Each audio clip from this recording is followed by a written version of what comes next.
Okay, assalamu alaikum rahmatullahi wa barakatuh. Peace be upon everyone who's watching and listening. This is Kenny Bomer Live. I consider this TV where truth is made clear from falsehood. And my name is Kenny Bomer. I'm the author of the book Consider Islam, Disproving the Patriots of Propaganda. In the forthcoming book, Everything is a Test. Truth has been made clear from falsehood.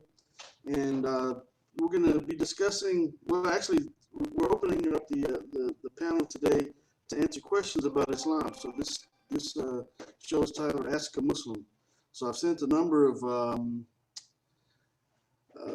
links to various groups on Facebook, and also there's links in. Anyway, I've sent invites out so that we can get some atheists and some Christians or whoever wants to come in and ask us questions primarily about Islam, and then we'll see where the conversation goes from there. So right now on the panel we have Brother Ibn Anwar and Brother Yahya. So I'm going to unmute you brothers. It's only us here. And bear with me just 1 second. So, assalamu alaikum, brothers. Walaikum assalam, akhi. How are you? Yeah, alhamdulillah. Brother Ibn Anwar was there a moment ago. He's in Australia, so it's early morning for him. So he's just waking up over there. So 4 minutes sure late, by the way. For me, it's 1 o'clock. It's 1 p.m. Not 1 1 a.m. a.m. So, yeah, I'm going to bed at this moment. Okay, oh, okay. And where are you located? Yeah, Bahrain. So, yeah. Oh, Bahrain. Okay. All right. Yeah. Let me make sure it's So I was. Facebook. Okay. Yeah. Bear with me 1 second as I fix up a couple of things just briefly. Okay, alhamdulillah. Brother, have you been on the panel before? I don't remember. I don't recognize your voice right now. But have you been on before? Like me? Yes. Yeah, I've been here many times. Like, with okay. yeah. So, even before, like, yes, so I know most of the brother Kareem, brother Mustafa. So we've been together for a long time. Okay, Yeah. alhamdulillah. Well, they should be on momentarily. It usually takes a little bit right after 5, and then people start coming on.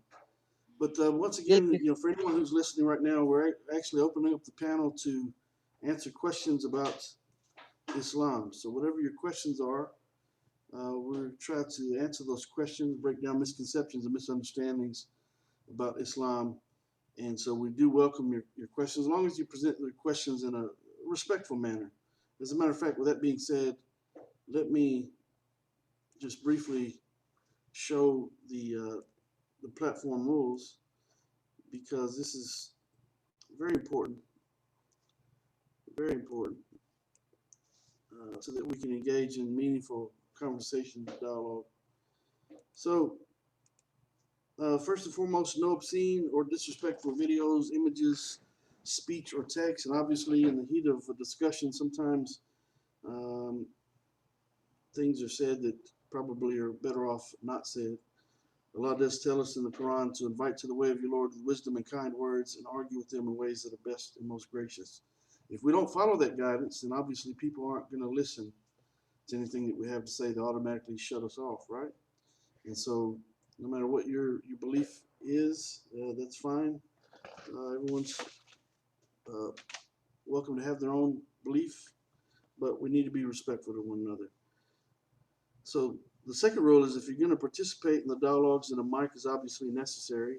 It's easier to go ahead and have a discussion than it is to go back and forth via text and having to read from the chat, which we will do that. We will answer questions from the chat, but we prefer that if you want to go back and forth, if you want to just present a question, that's fine. You can present that from the chat. You don't need a mic.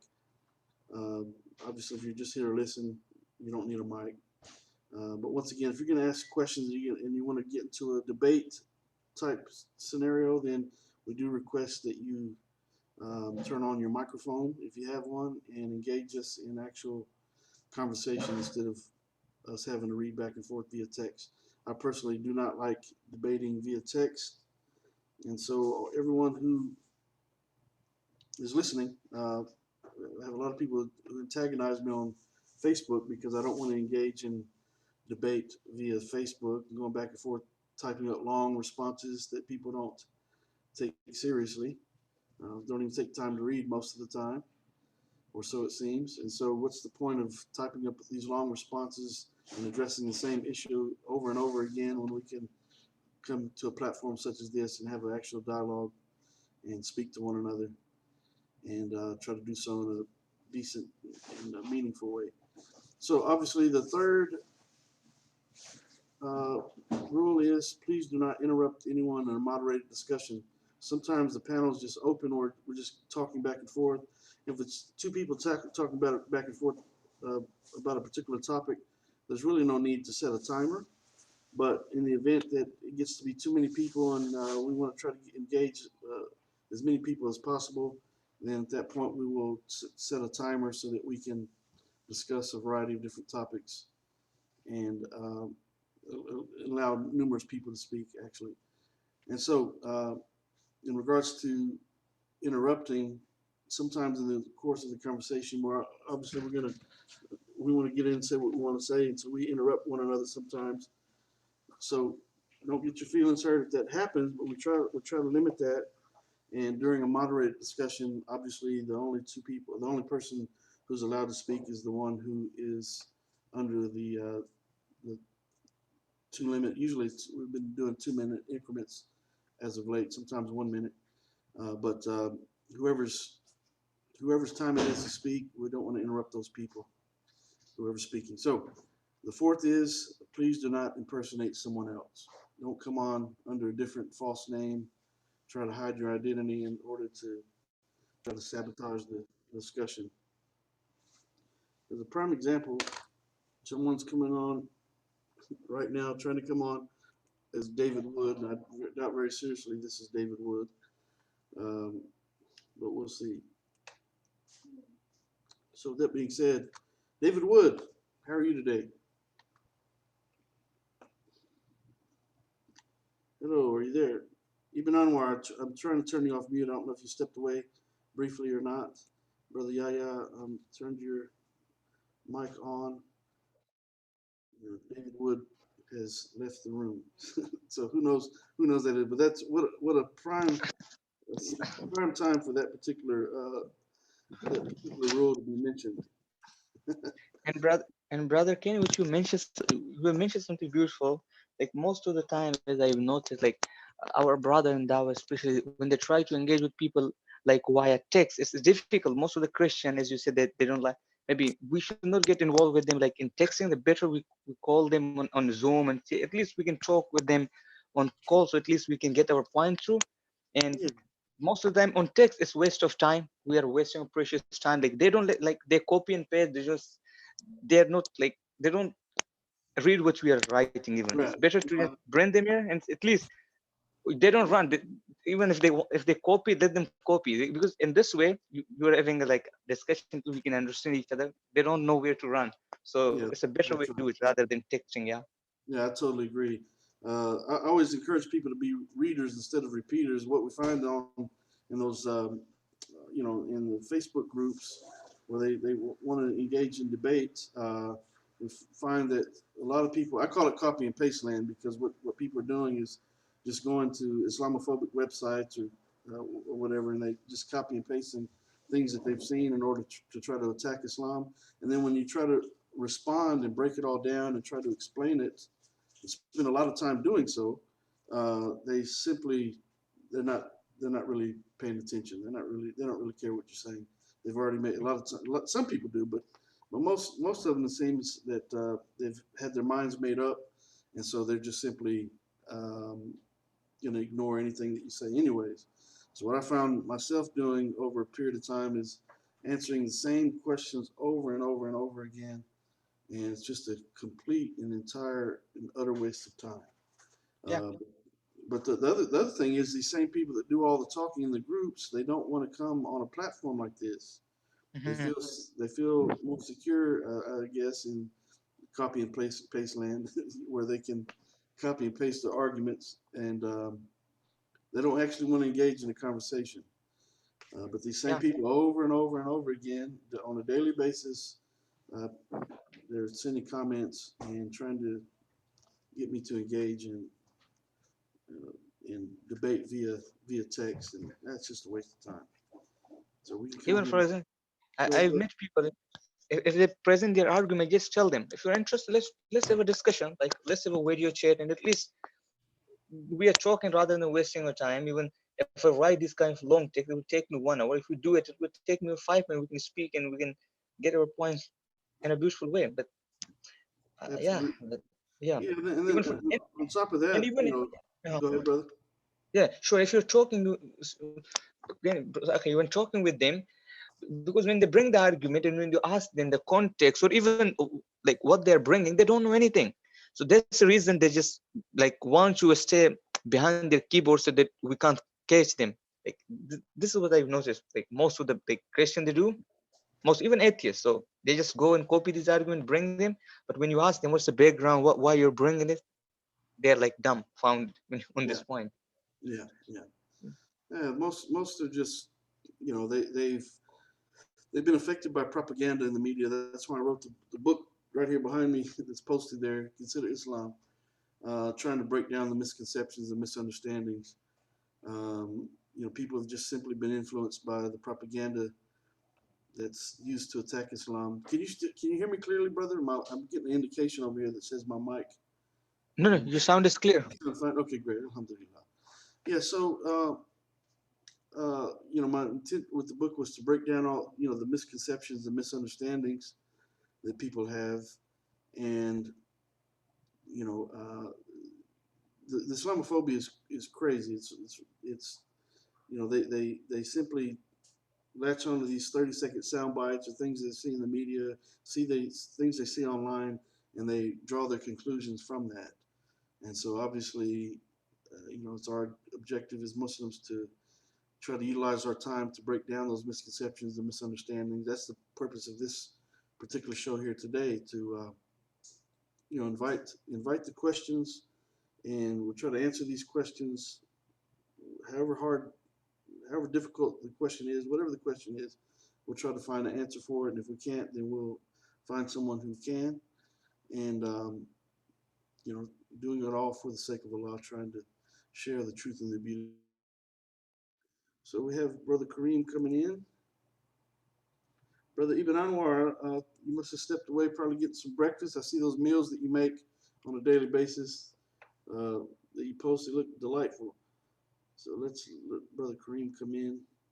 And Brother Yahya, I'm still trying to keep, you can unmute yourself anytime you like.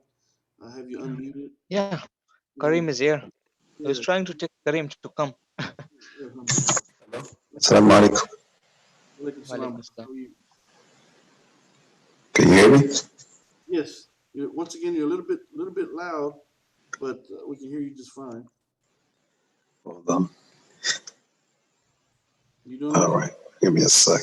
Actually, let me.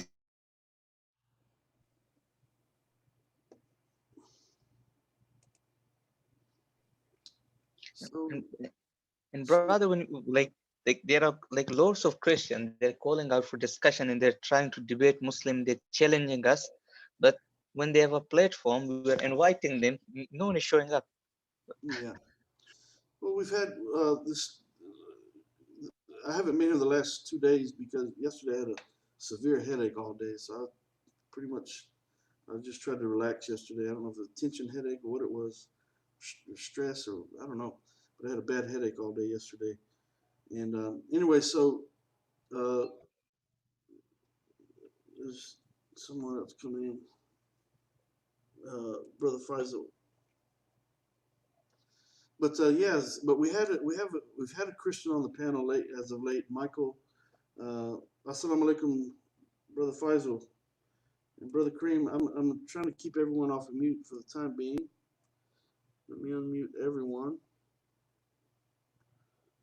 Uh, and you may need to unmute yourselves in the process, but everyone is off of mute for the time being. But anyways, we've had Michael coming on. He's actually a very delightful Christian brother to speak with. We've had some very good conversations with him. And then, of course, we have others come on and they just seem to want to attack, and it's a complete waste of time. So we encourage once again. We don't want this platform to be for one of two things. One, I don't want it to be a platform where it's a bunch of Muslims always talking about Christianity. I think it's that's fine. We obviously the conversation is going to come up from time to time, but we also want to share Islam. We want to answer questions, and we want to break down misconceptions and misunderstandings. Um, Inshallah, that's my main goal here. And obviously, in the process, we have to talk about some comparative religion issues, and that's just part of it. But so that's the main thing. But also, you know, uh, Brother Kareem, you there? So anyway, we don't want to just have a panel where we're always talking about Christianity, a bunch of Muslims talking about Christians, Christianity rather, not Christians in general, but in particular, but Christianity. Um, there are many talk shows that it's a bunch of Christians or whoever, atheists for that matter, that are just simply talking about Islam, and that's all they ever talk about. They never share their religion. And we don't want this panel to be like that. We actually want to invite difficult questions, and as long as people are presenting those questions in a decent manner, we have no problem trying to answer those questions. So assalamu alaikum, brothers. Brother Faisal, Brother Wa alaikum Kareem. assalam, brother Kenny. How are you? Alhamdulillah, I'm doing much better today. Yesterday I had a bad headache all day. I took some ibuprofen and some aspirin, Mm-hmm. and it just kept the lights off and just tried to relax yesterday. But I feel a lot better Alhamdulillah. today. Alhamdulillah. It's good to see that you're back in action again. Alhamdulillah. Back in the ring. So, Subhanallah. have you brothers heard from Mustafa or so Brother Ibn Anwar's on? He stepped away just briefly, I guess. But he's just waking up over there in Australia. But have you brothers heard from Mustafa? No, not as yet. Okay, I'll send him a message. I should imagine he should hopefully come up at some point, inshallah. Inshallah. Oh, Kenny, Assalamu alaikum. Faisal, Wa كيف alaikum الحال? assalam wa rahmatullah. How are you? Alhamdulillah. Hope Good, you're well. Good with you. Yeah. Kenny, you took ibuprofen for your headache. I did. I thought they warned against taking that at this time. Oh, did That they? I haven't heard that. it would, yeah, the ibuprofen would exacerbate the COVID-19. Oh, I'm glad you told me. Yeah, I didn't know about that. But I'm allergic to that actually. Ibuprofen, I can't take it. Yeah. Huh. Yeah, I haven't heard that. I haven't heard that. But I'm glad you told me. It seemed that it was like I think it was like a stress headache or something, anxiety or something. I don't know. And it was I never get headaches. I very seldom ever get a headache. But it seemed like it was in the back of my neck, the back of my head. Must be the Alhamdulillah. stress. Yeah, probably just stress, I guess. Maybe I slept on my neck wrong or something. I don't know. But I feel a lot better today. Alhamdulillah. So, okay, so alhamdulillah. Okay, so we're just opening the panel today to the title of the show is Ask a Muslim, and I posted it to a number of different groups. So we'll see if any Christians or atheists come on, or anyone wants to come on to ask any questions. In the meantime, maybe we could bring up certain topics that seem to be bullet point for people to attack Islam with, such as apostasy, the status of women, and things that give us opportunity to talk about How do I sound? it. You there? The speaker's not working. No, we can hear you. Yeah, I can hear you. Yeah. Anybody hear me? Yes. Yep. Yes. Oh, that's not my screen. That's your screen share. Yeah. I'm doing screen share. It works. It functions better for the viewers. I guess Brother Yahya, he said it was late for him. He had to go, but alhamdulillah. But yeah, it just gives a better view for the viewers on YouTube and Facebook. Otherwise, it just pops up whoever's talking. It just shows their name. If Oh, right. No, that's no problem. I just got fooled. I thought it was my screen saying that. But how's everybody? It doesn't look like we have any guests, I guess. no, not today, not yet. Anyways, it's still early. We'll see what happens with it. Invited someone new, so let's see if they'll show, or they may be listening because I also gave them your YouTube channel. Okay. A Christian, atheist, or Muslim? Yeah, Christian guy. Okay. Yeah, so we welcome whatever questions people have. We're trying to focus on trying to share Islam with people today. Obviously, if the conversation goes elsewhere, that's fine. If other topics come up, but we want to provide an opportunity for people to ask difficult questions. Whatever the question is, we're going to try to find a way to answer those questions, inshallah. And once again, I repeat, I encourage people to come on and be decent, be respectful, present your questions, your concerns, and we'll try to answer those questions instead of just relying upon what you see in the media or on social media about Islam. Come right to the source. Come to Muslims. Ask Muslims. Ask your Muslim neighbors. Ask your Muslim doctors, local politicians. Ask a Muslim if you have questions about Islam. I highly encourage people to do that instead of relying upon non-Muslim sources to explain Islam to people. So, how did the discussion go the day before yesterday? I was busy the last 2 days. Yesterday I was out of it because of my headache, but the day before I had things to do. And with the one with Michael. Yeah. Oh, that was great. Everybody contributed. It was very interesting. I mean, it kept my attention the whole time. I don't even know how long we were there, but that was the day we actually showed the video too. That was pretty new. And did they record that? I'm not sure. Yeah, it's on YouTube. It's on YouTube. What video? I haven't watched it, but yeah. What video was shown?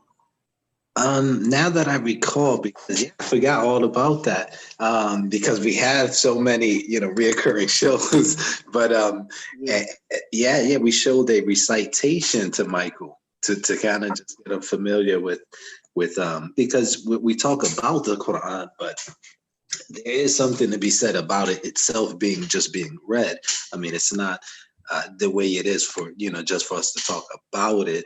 The Prophet used to recite it on non-Muslims as a way of giving dawah. So I just wanted to get familiar with the sound and, how it affects people. But it was a really nice video. The only thing, it wasn't a good audio because, I didn't take into account that it sounds way, way, way, way better just from one computer and not screen sharing.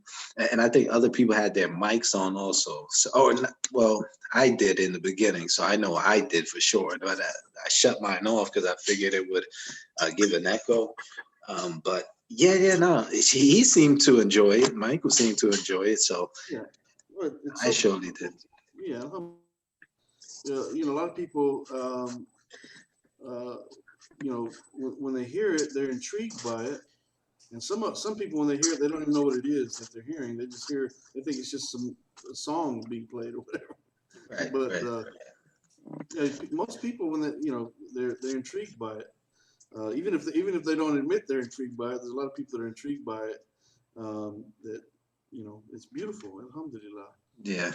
So we did that, but I was hoping to have another video shown, which was interesting to me because Michael was mentioning how one of his big hindrances from entering Islam would be that he feels Yahweh isn't sufficiently mentioned or referred to. However, I seen a beautiful explanation by Ali Al-Da'i, the doctor from Zaytuna College, or at least he was given the discussion at Zaytuna College. I'm not sure if he's a resident scholar there or a professor, but I have a feeling that he is. I think I've heard something like that. But anyway, I wanted to bring it to just the, I think it was the 52nd minute mark, and he was discussing.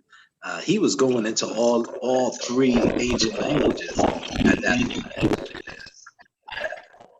I'm hearing my own self, I think. You got a little bit. Got a little. That was me. There was a bit of static there for a second, but it Okay. seems to be fine now. Yeah, so the important thing was I was trying to show him that from an angle, at least from one Muslim scholar who can articulate his point very well, he feels that Yahweh is referred to in the Quranic text in a way. Basically, it comes down to this, that he was saying how Yahweh becomes condensed in some places in the Torah, and he gave an example. Well, it becomes condensed to who or ha.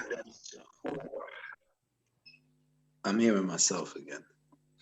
Yeah, you were breaking up just a little bit there, but you're back to normal again. Okay. Yeah, that always throws me off when I hear myself. But no, so basically he mentioned how Yahweh becomes a condensed form of the word, just using the prominent letters, and becomes who, or I think it said whole. And then he mentioned like the name of the Hebrew name of Jesus would have I think he said Yahoshua, something like this, and he was just mentioning how the name of God is in his name, and that's just an example of how that gets condensed. And then he gave reference to Qul huwallahu ahad, and how the parallel for who would be huwa in Arabic, and it was just interesting to see. I'm not saying it's true or not, but for a Christian to take a look at it, and it may be effective for him at least to get him in the door. I just wanted to get his reaction, but it was very interesting the way he was breaking it down, and his fluency in all three, Hebrew, Greek, and Arabic. So I'll send you the link if you care to see it, brother Yeah. Kenny, if you want to see it on your own. But I think the whole discussion was about the name Allah, and yeah, so I think yeah, the whole discussion was about that. But one of the best I've seen, in the English language, concerning the history of the name Allah, and then going into the Bible, and taking a look at the holy names there that can be found or examined. So very interesting stuff. But Yeah, send that if you would. I'd like to see that. yeah, man, really, really nice. I mean, it's good for an apologist to know. If a Muslim is dealing with Christian, it's a really interesting watch. Of course, Allah knows best on the information, specifically, but I seen a lot of good stuff in there, and Allah knows best. But may Allah bless him and continue, putting the right words in, the Muslims' mouths. I believe it was an effective speech, especially because afterward, a lot of people had things to say, because they even had a question and answer right then and there. And some Christians stood up and they really got into some nice, detailed discussion. You should check that out, definitely, if you haven't seen it already. Yeah, send that to me. Inshallah. Yeah, absolutely. So, Brother Faisal, what's happening with you? Yes, bro. You there, brother?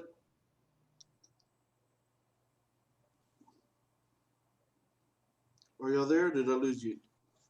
Well, I'm here, I guess. Okay. Yes, I'm here. I'm still here, brother. Okay. No, I'm just. I'm here also, just having breakfast. Yeah. No, you brothers. I was hoping that we'd get some Christians on today. So if anyone's listening via YouTube or Facebook, feel free to come on and ask us some questions about Islam, if you'd like. Inshallah.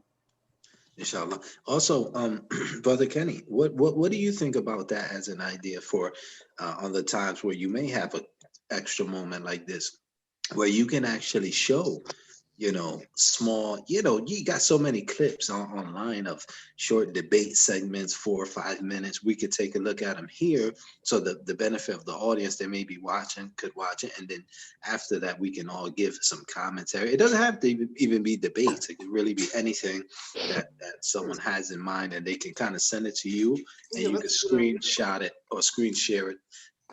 Yeah, we'll screen share it, and Yeah, if you've got something, brother, you want to show, Yeah. let's do that. 'Cause it'll Yeah, help. I don't have anything specifically, but I did want that video, that little segment to be played when Michael was here, because he was really adamant about having some type of strong reference to Yahweh, which I don't think is necessary. I think logically you can get around that. I think his argument wasn't founded on, especially once we got into the New Testament, how that is virtually, if not completely, void of the name Yahweh in general, even though it goes out of its way to actually have Aramaic words in there.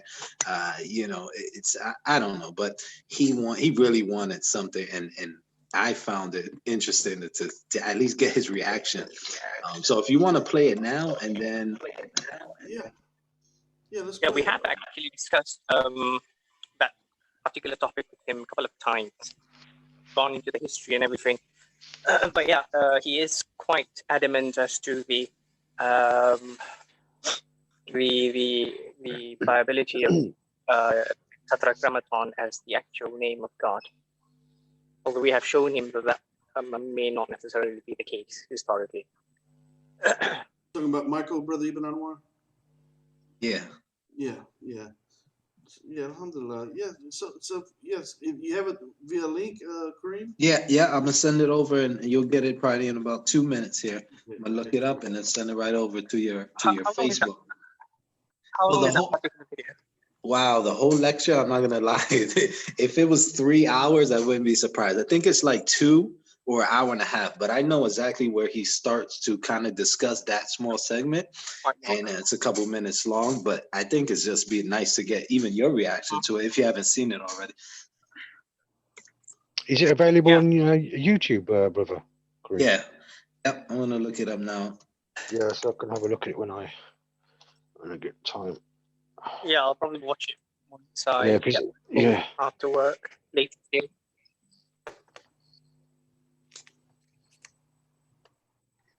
Well, Faisal, I was just Yes, brother. watching your Prime Minister thanking the NHS for saving his life. Yeah. Well, you know what? I'll tell you something now. There's a lot of eyebrows raised because of the fact that they were saying that how come there are some people who are still who have fortunately recovered Wobbling. from COVID virus, if they still have signs of coughing and a bit of temperature, this guy went in and comes out about 5-6 days later, and he's on his feet and he's on in front of the cameras again. So there's a lot of people raising a lot of suspicions, whether they're thinking whether this something was actually wrong with him in the first place. So Allah knows best. So, but whatever it is, I mean, alhamdulillah, I'm glad that he's okay, mashallah, and and with that, for everyone else who's unfortunately who has contracted the virus, may Allah protect them, may Allah give them health as well, because I've known quite a number of very close friends in this last week or so who have lost their parents. One of my friends, one of my friends, his mum died on Friday, just gone, and his father passed away on Sunday. Within 2 days, he lost both his parents. Oh my goodness, alhamdulillah. And so it's quite because of the COVID-19. Yeah, they had underlying issues, but it wasn't helped, further by these obviously by the virus. Yeah, so one of my other very dear friends, a university friend from mine, his name's Rahman. His mum passed away about 4 days ago from COVID. So I've lost about 6-7 good friends of mine who I've known since school days have lost them, either a mother or a father, within this past week and a half or so. So all I can do is just do dua for them. Allah grant them Jannat al-Firdaus and forgive them for any shortcomings that they may have incurred while on this dunya, this life. Let me ask you, brother. I mean, how old was the youngest of them? Because I'm seeing numbers that are going down. Significant. I'm seeing 30-year-olds, getting taken out. Well, I think in UK, I think there was a case where I think the child was 5 years old. 23-year-old. 5-year-old. 5-year-old. There was a 5, really? Yeah, 5-year-old. We've had someone who's 19 years old. So it's affecting everyone now, to be honest. Before we had this understanding that it could be just affecting the elderly or people who had underlying issues, but now it's affecting people of various ages, Right. whether they have any underlying health And issues or and not. here's the thing that really we have to take into account is that how many of us, even with a regular doctor visit, knows or can be 100% sure that you don't already have something like a blood clot, things that you don't, it's very hard to recognize, especially if the doctor's not looking for it. So a lot of times people have things going on that they may not even realize is there. And if that virus affects that, in some way, Mm, mm, you'll mm, mm. find, so even me, like I feel very, very, insecure these days, which is a good thing sometimes for a Muslim, because we have too much security in this country in terms of, the life. We start to believe that, you're really gonna live, into your old age. But sometimes you need to stop and say it could end within 2 weeks from now. You just don't, because that's I hear that that's the statistic rate of death Mm. between, you get it and you only have about 2 weeks. I mean that, so it's very serious and scary. So may Yeah, Allah protect yeah. us from that. I mean, our daily figures are fluctuating from like 700 to 800 every day. These are 800 people's loved ones who are going every day, and it's a very worrying Seven time. to And 800 a day dying.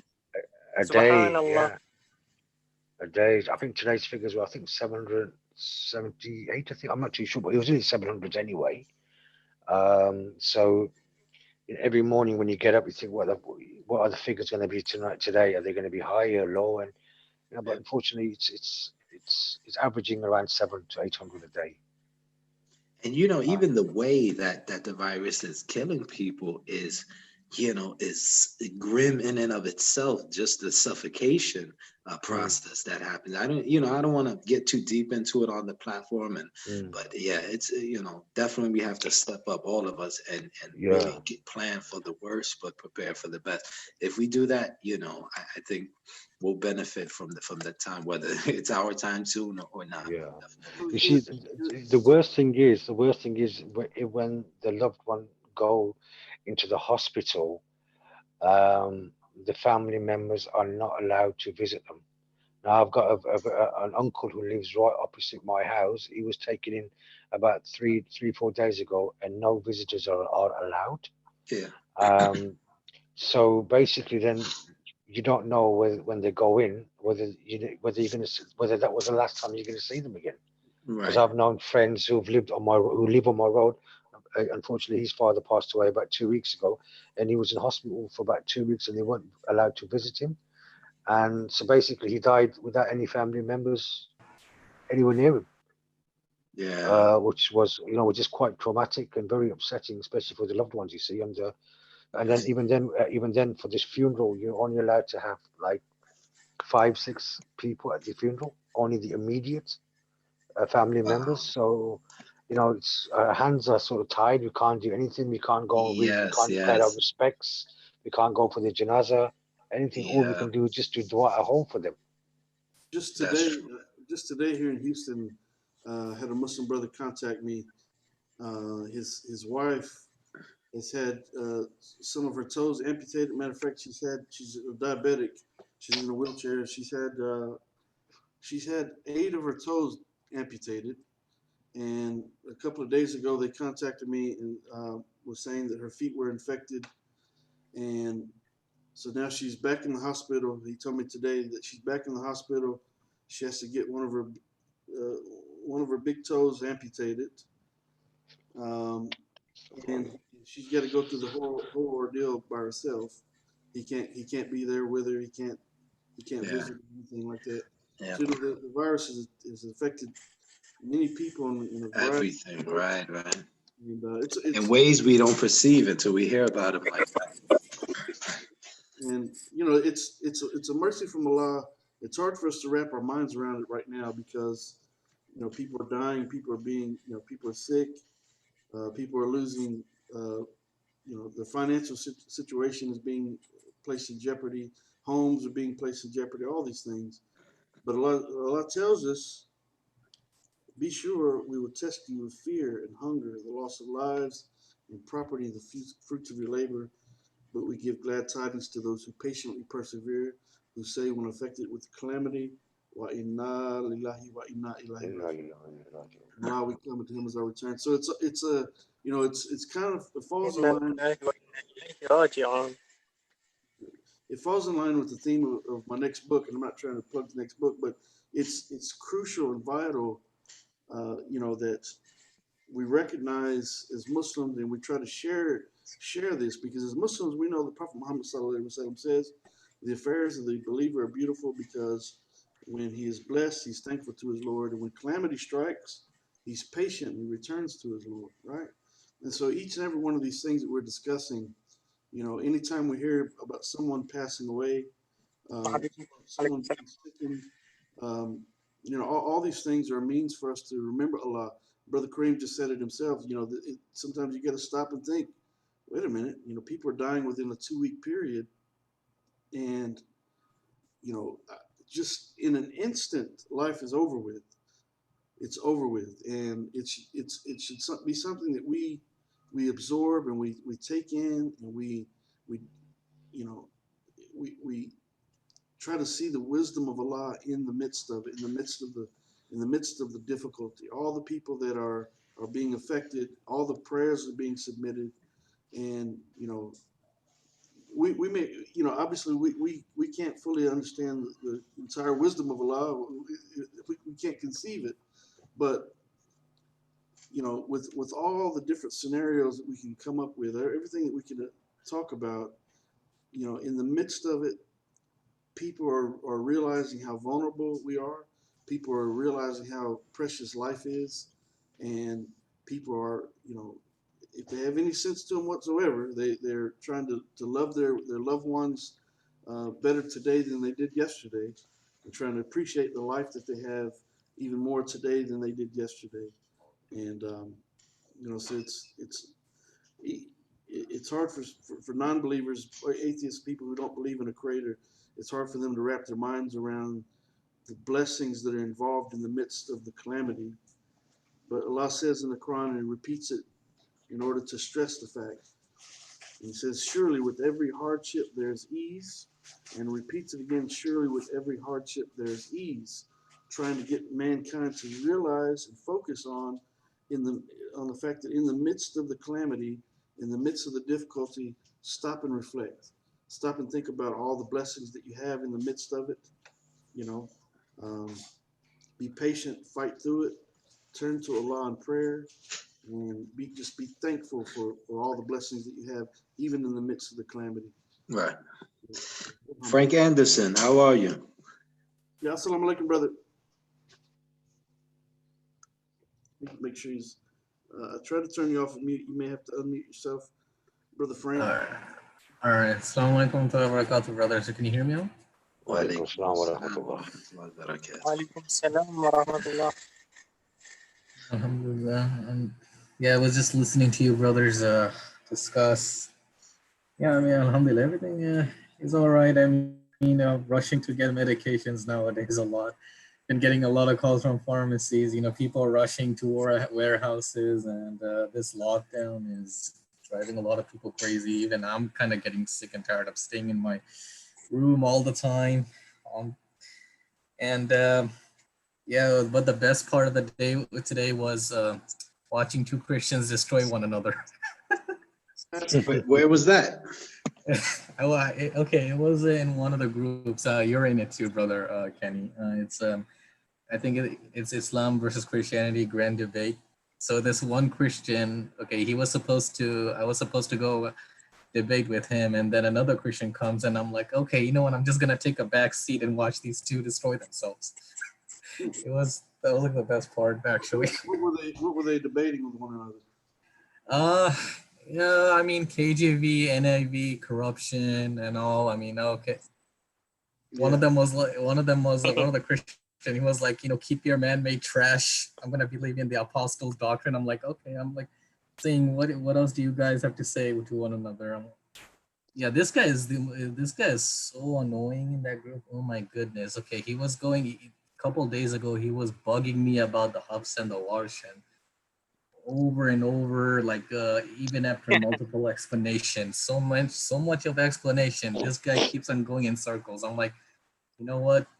Uh, I'm not gonna discuss anything with you. You know, you're just gonna go in circles. You're just a time waster. Okay. And then another Christian comes and then starts debating this guy. I'm What, like, what, okay, you know what? This is the first time I'm seeing this. Okay, you know, I'm just gonna watch two Christians fighting one another. what were their names? Just out of curiosity, you remember? Uh, Charles Mills, that guy. I Charles. don't know. He's very frequent in that group. Yeah. That don't sound like a What was real his name, though, argument about? right? Charles Mills. Yeah, What was his argument about the house in the water?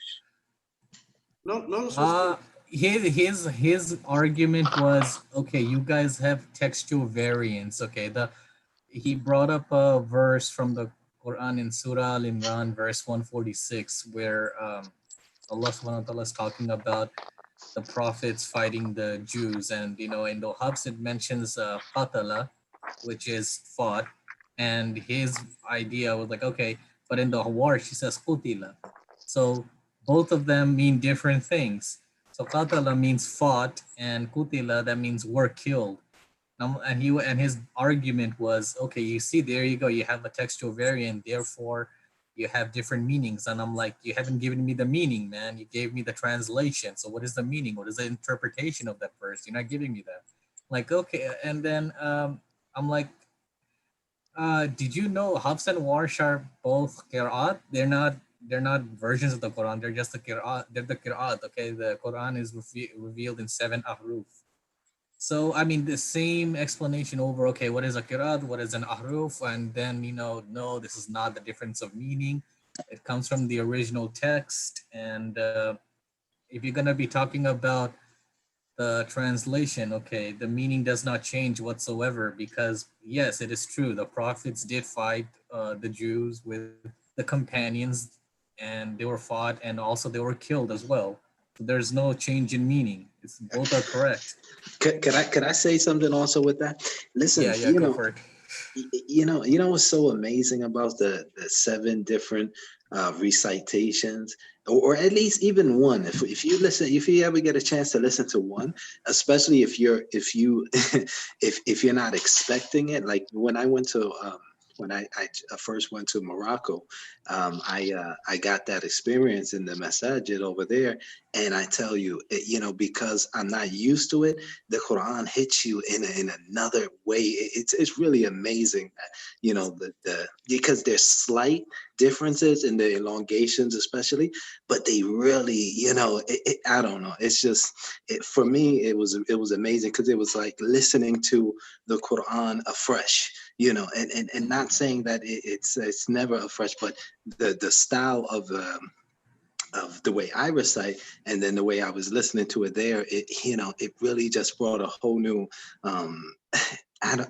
It's hard to explain, but I'm just saying that there is a great wisdom in those slight uh, differences, and just like elongations, and even in some of the voweling to give it that different shades of meanings. But like you said, you can really see the logic behind it. It's not like a random, or not even random, but like more so like the New Testament's changes are for theological reasons, because of some people didn't like certain things being there, so there's changes. But you understand there's a huge difference between a Mhm. scribe changing something, and then Exactly.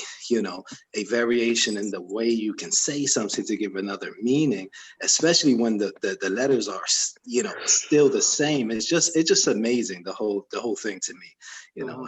Yeah, variations are really complementary rather than contradictory, or yeah, you wouldn't really see discrepancies between the variants. Like, was the commonest example that is often cited is the one from Surah Al-Fatiha, where uh, in the uh, in the Hafs reading that we're familiar with, of course, we have the elongated vowel, which means owner. And then, of course, in the Warsh, which the Moroccans would read, it's the short vowel, right? Malik, and Yes. which means king. Mhm. Yeah, Exactly. and of course these are not contradictory meanings. Yeah, they Right. are two different vocabulary items in the dictionary, but they talk about essentially fundamentally the same thing. Right. Yes. No, no. And like I said, knowing that and then listening to that, like that was even amazing for me. It's because I'm reciting Maliki Yawmiddin, for all these years, and then I get the chance to have my ears, mesmerized when they say Maliki. It just that slight Yeah. change for me. It's like Yeah. I don't know. Your ears perk up more so because you're used to Maliki. You think of the meaning every time that it becomes robotic, and that's why the Prophet gave us so many. Sallallahu Alaihi Wasallam gave us so many different ad'iyah and different adhkar. Like we don't just say the same. Or you don't have to say the same thing in. Right. For example, the sujood, or even in many places in the salah, there's a so you never become robotic. You're always afresh. You're always saying new adhkar that you mentioned, that you're memorizing, or So I appreciate that aspect of Islam. That's really nice for me. Coming from my language background, studying the language. So I love that. Now, Yeah. in the midst of Yeah, go talking on, about Graham. this, notice what's happening in the YouTube chat. Danny Davis is over there saying, when are we going to have the coronavirus in the midst of coronavirus talk? And he says that all 7 dialects make me want to vomit. Danny Davis, that's why you'll never be back on this panel. Now he wants some attention. Who is that? Who is that? I heard him before here. Daniel Davis. What's the point? But is that the guy with the he has an accent, like a Caribbean accent? No, he's I think he's here in Texas somewhere. Where's the guy who kept saying that we needed a earpiece to receive messages from God? He was getting all science. He was going crazy. That I wanted to talk to him because and I seen him one time. I wasn't here. I guess he covered his face with a bandana on that show. It's funny. That guy, yeah. I was Yeah. like, somebody get him some glass of water or something. This guy's shouting all the time, like. Yeah. It's He's funny. Yeah, interesting Yeah, you figure. see, it's like, I mean, it's just like, okay, even when like you got like you have brother Ijaz and then brother Mustafa, both like explaining and refuting this guy, but the thing is he's going in circles over and over and over. That's what these Christians always do. Whenever they don't have anything to stand up on, they're just gonna go in circles. Like this guy in this group. I hate this guy. He reminds me of that other guy, Brandon. So Charles and Brandon, they're both very similar. Just gonna go in circles and then ask you the same thing over and over and over. Yeah. It's just really, really, really annoying. Because the thing is, they're not willing to actually understand or learn. They're just willing to argue. Well, that's why I totally refuse. I don't mess around those Facebook groups anymore. I used to spend so much time doing it, and doing it just as passionately as I would talking to someone. Right? I'm seeing these things that they're saying, and I want to address them. But there's so many, right? So many different things that they bring up. I found myself just spending way too much time trying to feel like I wanted to answer each and every question that I could. Right? And when it's all said and done, it's a waste of time because they're not taking it serious anyways. Their minds are made up. But Kenny, that guy who what's his name? He has a Galaxy S9. That's what I seen him on That's Devin. That's the guy in the chat right now. No, this is his cohort. His crony. His henchman. Listen. But I think that his argument was interesting to hear, but it was so flimsy. I wanted to jump in and just tell him my biggest thing was this. He would set up his argument by making an analogy between humans, period, between creation. He would say that basically we have something in our ear that receives, it makes it possible for us to receive sound waves. So if we don't have a connection with God in this way, a kind of receiver, then how are we, he has a receiver because he has the Holy Ghost. That's it. So right from the beginning, he's setting a premise that's false. He's making an analogy and basically restricting God, saying if God doesn't work by this rule that occurs in nature, then it's impossible. Yeah. You know, as though, you know, so I just seen it so ridiculous, and he was strong about it. That was so interesting because he was yelling and screaming, and you know, I said, "Wow, man, this guy." It's ridiculous because in the process, what he's trying to do is trying to say our limitation that we have no means to get to our creator. But in saying that, then it would be a catch-22 situation where now you're also saying that our creator can't reach us, right? Exactly. Right. How foolish is that? How foolish is that? It's absurd. Brother Pfizer, go ahead. I don't know if you want to say something. And he's still over there. Danny Davis is still uh, running his mouth in the. What's his deal? He's in Blockistan, or you can't bring him in because you could just mute him if he gets on your nerves. So Well, yes, I Yeah, said just bring him in, Kenny. Just bring him in, Well, he's and let's see what. He's Yeah, invite him. Because the thing is, there's no point sitting there behind a keyboard and typing away. If he's got something to say, bring him on the platform. Let's see what he's going to say. Let me go ahead and provide him the link on top of it. But yeah, I mean, what's the point, Danny Davis? I mean, what do you think you're accomplishing over there? I mean, he's gonna explain himself. Let's see if he explains himself before he gets into his topic. You should make a requirement. Don't hide your face behind a bandana. that's Devin. Danny Davis. Matter of fact, he hasn't showed his face either, for that matter.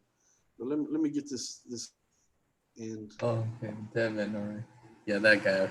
Yeah. I'll eventually turn my camera on, but I'm actually taking the slight moment that I have in front of the computer and free, and I'm lifting a couple weights over here, so I don't want to appear like I'm intimidating anyone. So. I don't know if you can hear him. Hold on. There it is. Yeah. Sounds like a weight, right? It's all illusions. I live on the fourth floor in the apartments that I live in here in Houston, and Meek and I went walking yesterday. Not yesterday. I had a headache yesterday. The day before, and I was taking some garbage down also, right? And I got to the bottom step, and because the tile looked similar, I missed the bottom step, and it could have hurt my ankle. It did sprain my ankle. It didn't sprain it, but it twisted my ankle to where it hurt at the time. It didn't swell up or anything, but yeah. I went down. I was trying to get out and get some exercise. This quarantine situation is many people are sitting around eating too much and the whole nine. So yeah, but I went down. I'm sure it was a sight to see, no doubt. So Davis, I'm sending you the link, and you're welcome to click on it and come join the discussion if you'd like. He says he's still working. Okay, well, you might want to. He can't be working that hard if he's typing at the same time. Yeah. So okay, all right. Well, we may be here when you get off. We may not, but nevertheless. So yeah, brother Frank.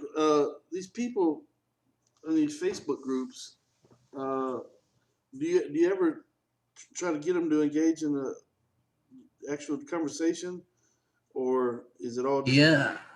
I mean, okay. First, I see them throwing insults. Okay, whenever I like these people come and throw insults at the Prophet, peace be upon him, and then mocking Allah Subhanahu wa Taala and or mocking the Deen. I'm like, okay, let's just have a good, let's have a meaningful discussion, or I just answer this question I have, and then we'll go on from there. And they get kind of emotional whenever they couldn't answer something.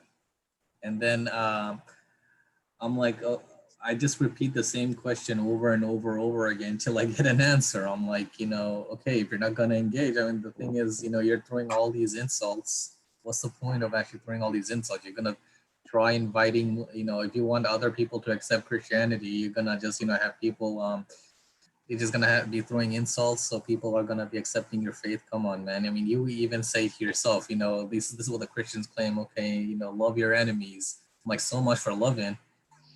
Yeah, so much there. I mean, you're not even doing anything right now, man. You're just throwing insults. What do you expect to get? Okay, so I see those insults, and then I see some people who are actually posting questions that are really, really off. And then one of the most conversations that I actually engage with is whenever Christians take the verses from the Quran and then post it in a separate thread, and then all the other dumb Christian sheeps come and then flock there and then start insulting those verses. So I go there and then I get into a discussion, and when things kind of go off, I'm like, I'll forget this.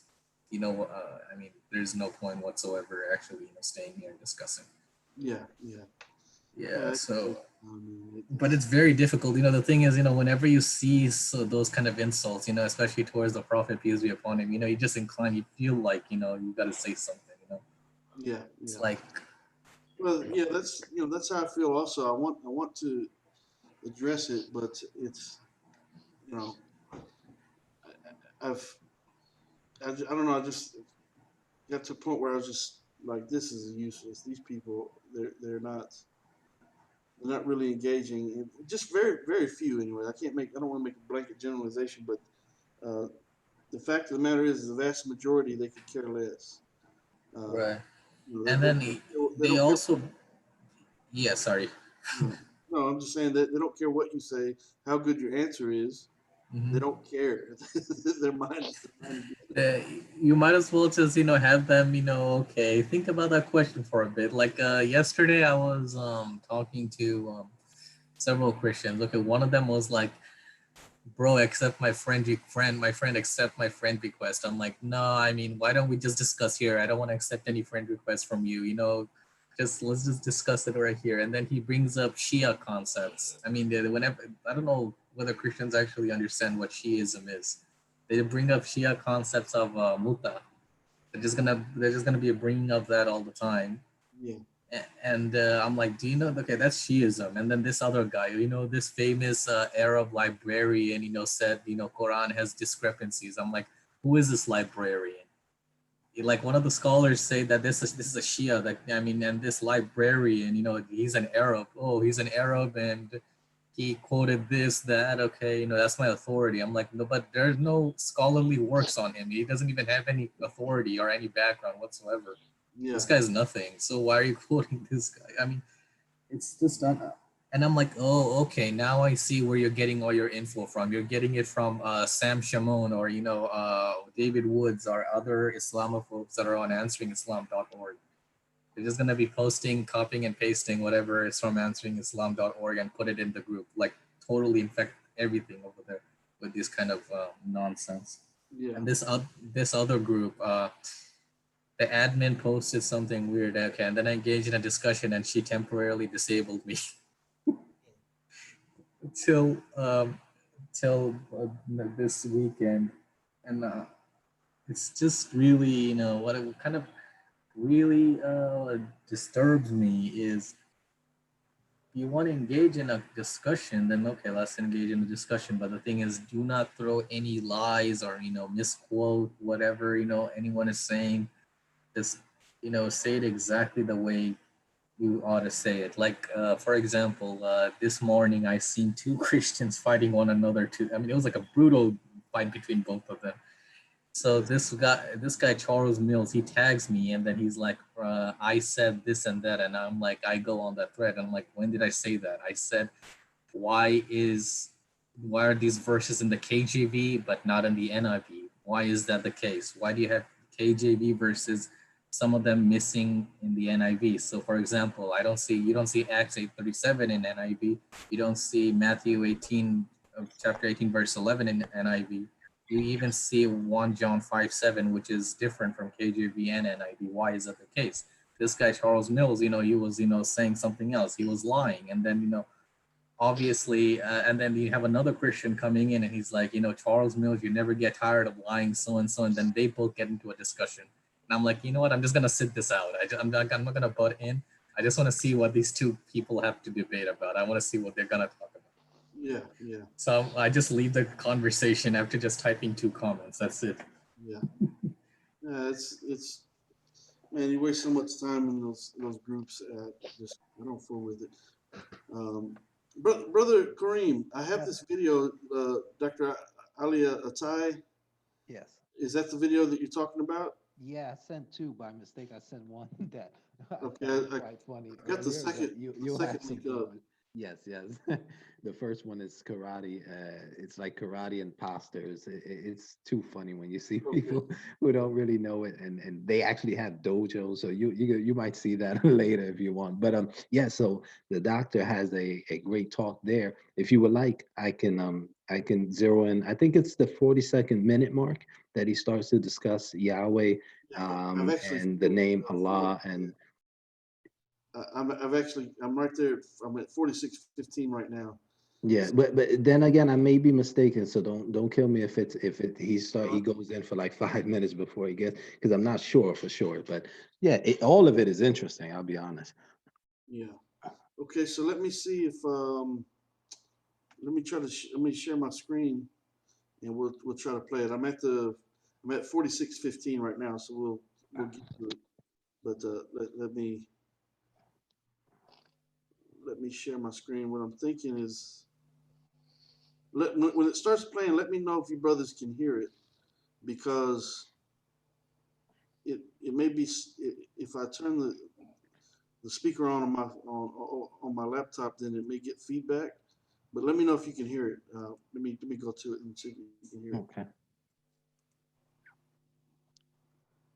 All right. And brother Khan, Yes. maybe also I'm gonna shut off my mic because that might. Yeah, I'll Actually, no, shut I'm my. on here. I'm on earbuds. I'm sorry. We should be good. Okay. Well, just let me know if you can hear it though. Right here. Okay, go ahead and play. Can you hear it? Well, he's going in slow motion. So, oh, well, actually, he's just jumping from.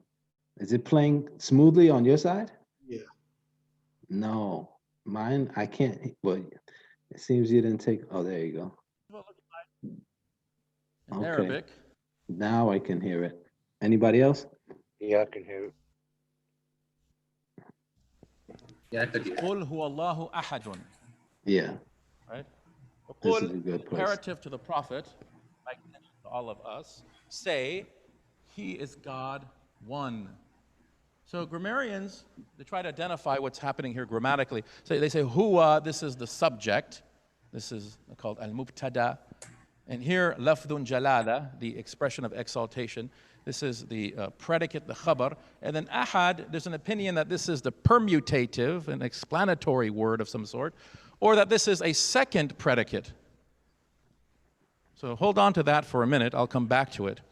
Now, in the Hebrew Bible, in the Tanakh, we have something called the tetragrammaton, right? The tetragrammaton means 4-letter word. Yod He Vav He. Yod He Vav He. So, like Y, W, these 4 Hebrew letters. And these letters represent the name of God. No one knows how to articulate these letters. The high priest did on Yom Kippur. The early church fathers have conjectured, and I apologize for this, Yahweh, but this is conjecture. There is something somewhat similar to this in the Quran. There's some of the chapters of the Quran at the very beginning. There are these mysterious disjointed letters, as they're called. Alif, Lam, Mim, Ha, Mim, Yasin, Taha, Kaf, Ha, Ya, Ain, Sad. Nobody really knows what these means. Now, there's some mystical exegetes who will conjecture things, but they always say, Allahu Alam, God knows. Like Ibn Ajiba said, Hamim, Ya Habibi Muhammad, right? Taha, one of the names of the Prophet, Yasin, Ya Sayyid Ja'far as-Sadiq, but nobody really knows, right? Of course, Western Orientalists believe these are the initials of the scribes that are writing the Quran. But here's the thing, if you read the Hebrew Bible, so the Shema, right? The great testification of Jewish faith or theology, Deuteronomy 6:4, Shema Israel. Then you have Yod He Vav He.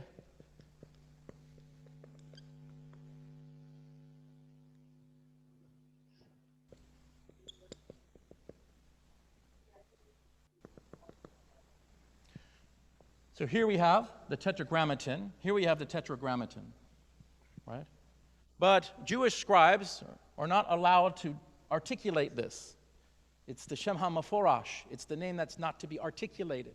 It's Hashem, the name, the great name. So instead of saying Yahweh, or something, again, I apologize, or something like that, they will say Adonai.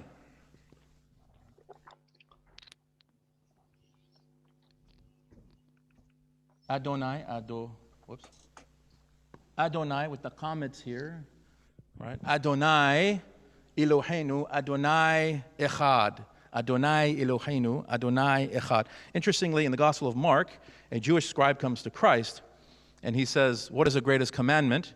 And Mark has him say, quote the Septuagint, right? The Greek translation of the Hebrew Bible. Akue Yisrael, hear, O Israel, Kurias Hatheas Haimon, Kurias Heis Estin. Hear, O Israel, the Lord our God, the Lord is one. So the Hebrew, I'm going to erase this part here. The Hebrew word, the Hebrew tetragrammaton, Yod He Vav He, is translated, whoops, is translated as kurios in Greek, right? Kurios in the LXX, in the Greek Septuagint, as well as the New Testament. But here's the thing about the Greek kurios. Kurios can also mean teacher or rabbi or master. In fact, in the Gospel of John, Philip is called kurios. So while the tetragrammaton only refers to God, kurios can actually refer to human beings as well. And then Elohim is rendered ha-theos in Greek, ha-theos,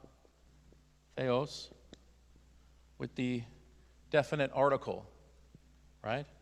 But the word theos, without the definite article, right, anarthrous or nekira, indefinite, is also used for non-deities. Right? Like I would argue that, because John, the Gospel of John, calls Jesus theos without the definite article. Jesus is not called ha-theos in any gospel. He's called theos. Interestingly, Philo, obviously not a biblical writer, but Philo in the life of Moses, a contemporary of the Gospel of John, he calls Moses theos, right? Paul calls Satan theos, the god of this world. Right, so non-deities. I'll come back to this idea, but if we look at the tetragrammaton here, Yod He Vav He, my contention is that it's probably derived from this very archaic verb, hava. Hava means to be. To be. So then this looks like it's the, if we add vowels, it looks like it's the imperfect tense, Yihveh, Yihveh, which means he is or he will be, right? Now, the Arabic cognate to Hava, according to Jacenius, is Hawa or Hawiya. Hawa meaning to breathe, Hawiya meaning to love or to desire or to will. This idea that God is the breath of existence, he willed to create out of a demonstration of his love. So, Yihweh, Yihweh. So here we have the prominent letters, He and Vav. Interestingly, in other places in the Hebrew Bible, a shorter form of the tetragrammaton is used with only these two letters, as either ho or hu. So like the Hebrew name of Jesus,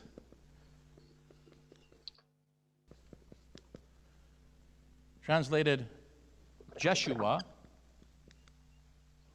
Yehoshua, Yehoshua, Jeshua, which is rendered in the Greek as none other than Iesus, which is what Jesus is called in the New Testament.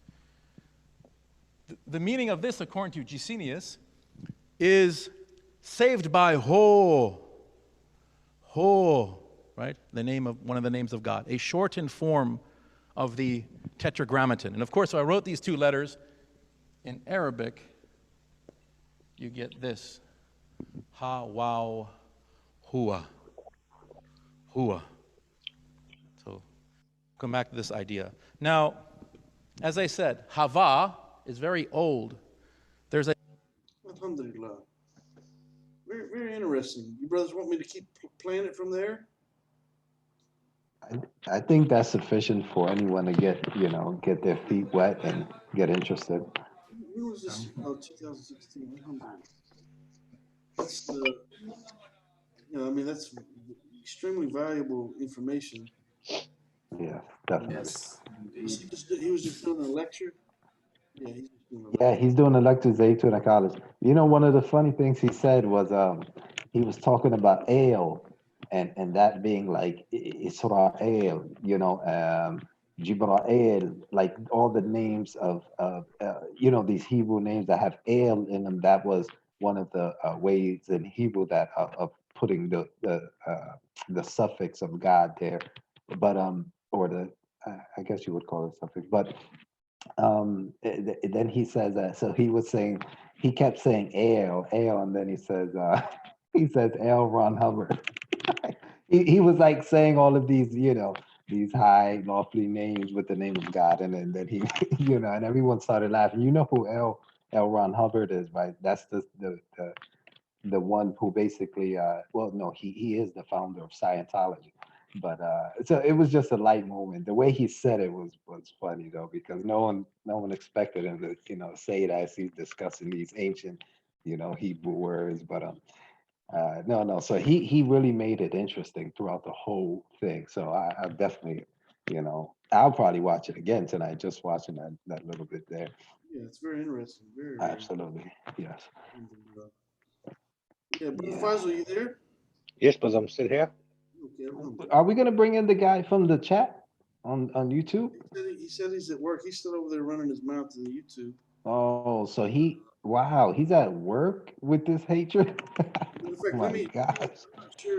Well, Yeah, he's that's at what I'm saying. He can't be really busy if he's at work and texting and sitting there listening to us and writing, you know, yeah. indecent Let me things let on me the. let me say assalamu alaikum to the brother in the chat. There's a Muslim brother that moderates the chat whenever we're having a discussion. I'm not sure who it is because it just says MI5 Dunya. But brother, assalamu alaikum. I just wanted to greet you and tell you thank you because he goes through and he deletes all those hateful messages that they Yeah, post. So yeah, Alhamdulillah. absolutely. May Allah reward him. Alhamdulillah. let's see, and there's Devin right there. Speaking of the devil himself, he says, "I'm here. Don't be afraid. I'm not at work. Let me in the chat." Okay, well, let's let you in the chat. You know what's funny about all of this, Kenny? It kind of backfires a little bit because you know how you get guests, Muslim guests who are more lenient. They let things just fly off the shoulder. With the crazy people sometimes. But they know that they can actually get a rise out of you sometimes. So I think that the trolling, you understand what I'm saying? It's like they know that when they come they may be able to get Kenny a little bit. So, you kind of if you laugh it off, they'll say, well, this guy he's not gonna get angry, and they'll just stop. But Yeah, they want that little second of where they yeah, get on your nerves, and then you mute them and alhamdulillah. get on Well, them. it's something that I've been the type of person I'd never have let any man of any size, matter of fact, a group of men. I don't let people disrespect me, but it's something that I uh, I want to be more patient. That's why I always commend Brother Faisal for his calm demeanor, alhamdulillah. But what I started doing for a while, and I've kind of got away from it because I don't mess with the chat anymore. I was dealing with people via Facebook, but I used to just respond and tell them my response whenever anytime they would say anything rude, I'd say, "Thank you for proving that Islam is the answer." And so I would compliment them and tell them how smart they are, no matter what they said. I'd tell them, I'm nowhere close to being as knowledgeable as you, or whatever. Yeah, And so yeah. just being I don't know, a little condescending with them, but it worked.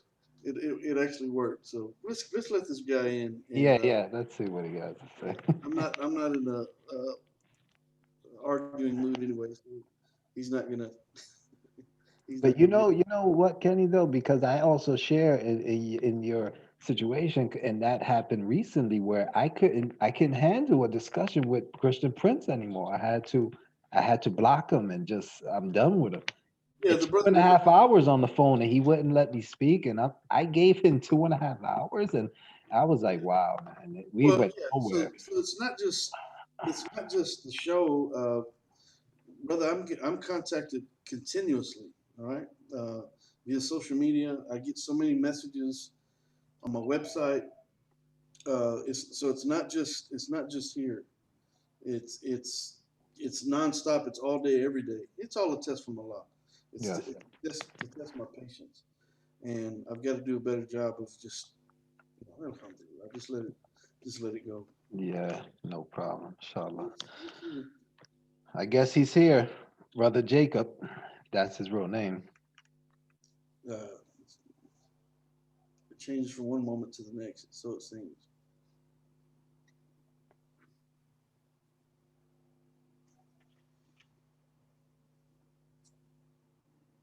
Brother Hello, Jacob, Kenny. Hello, you Kenny. got the floor. How you doing today, Kenny? I'm doing great. How are you, Devin?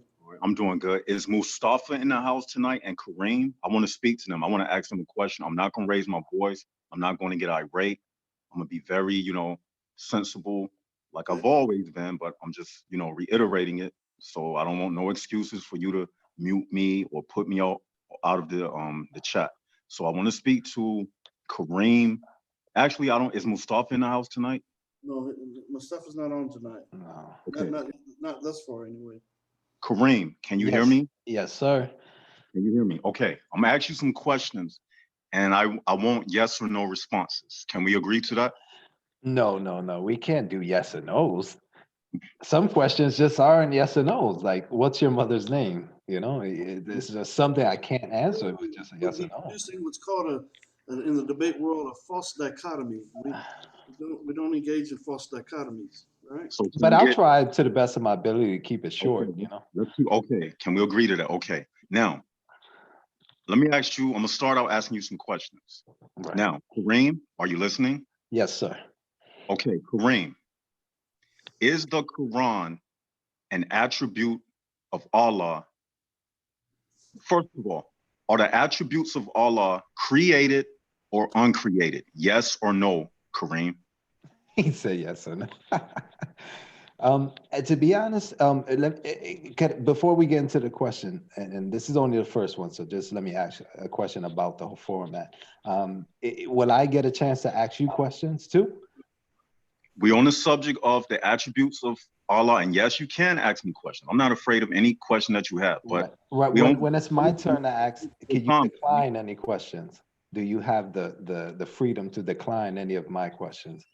Kareem, you have already began the conversation playing games. Now, Kareem, I'm trying to be, as you witnessed, Kenny, you were witnessing this, everybody in the room is witnessing this. Kenny, I'm not the one playing games right now.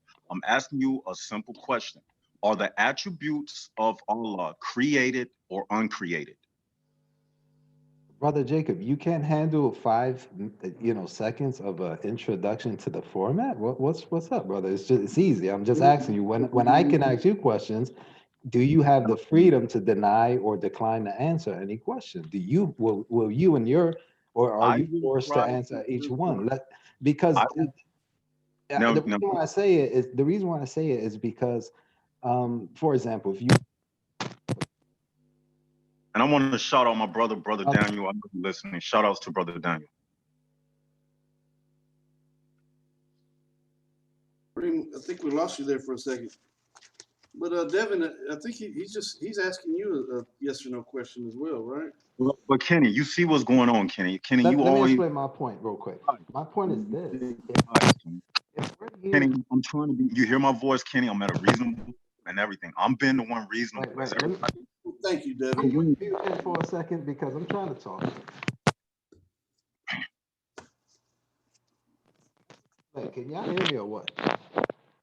You're breaking up just a little bit. I'm waiting for you to say what you're gonna say, Kenny. I mean, Kareem.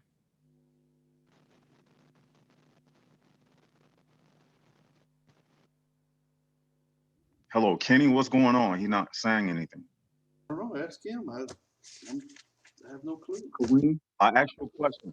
Are the Y'all hear me? attributes of Allah? We can hear you. Yes, we hear you now. Kareem, are the attributes Right. of Allah created or uncreated? Listen, brother. I as a grown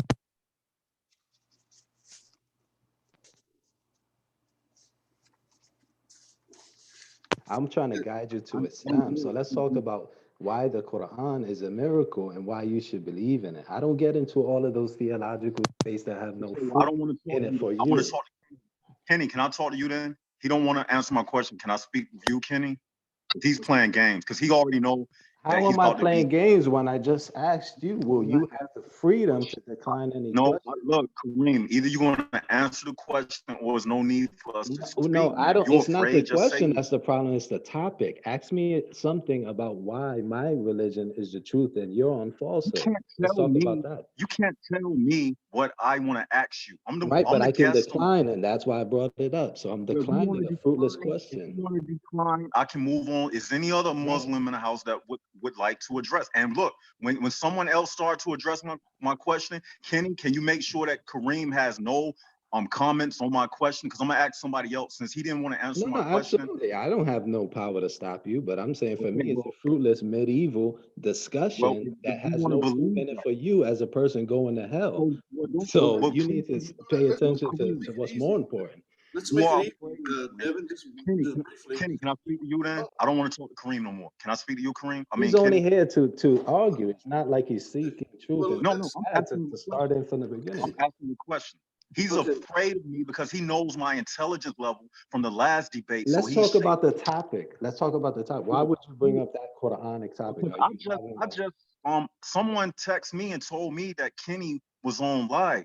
So I'm coming in with a question that I had from last week when I was booted out of the chat. So I have the right to You got continue. any more questions? I mean, I know it's a loaded question. You were really intense It's on not it. a But loaded just give us question. a You real are question. afraid, Kareem. It's simple as that. Let me You a ask you if you simple. know about this No, you're discussion. not going to When ask was me no this? question because you didn't Okay, answer my question. gotcha. No problem. Go ahead, proceed. And then If and see, anyone wants to entertain that medieval brother Kenny, what I'm talking about discussion with a when I be Christian speaking, who's only here to I always argue, get treated.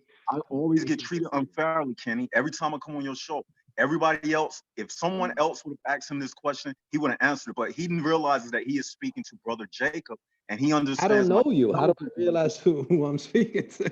So I don't know any of your qualifications. How can I be? you are afraid, Kareem. I asked you a simple No, question. I'm wiser You're to not know wise. that a You're medieval. not Okay, wise.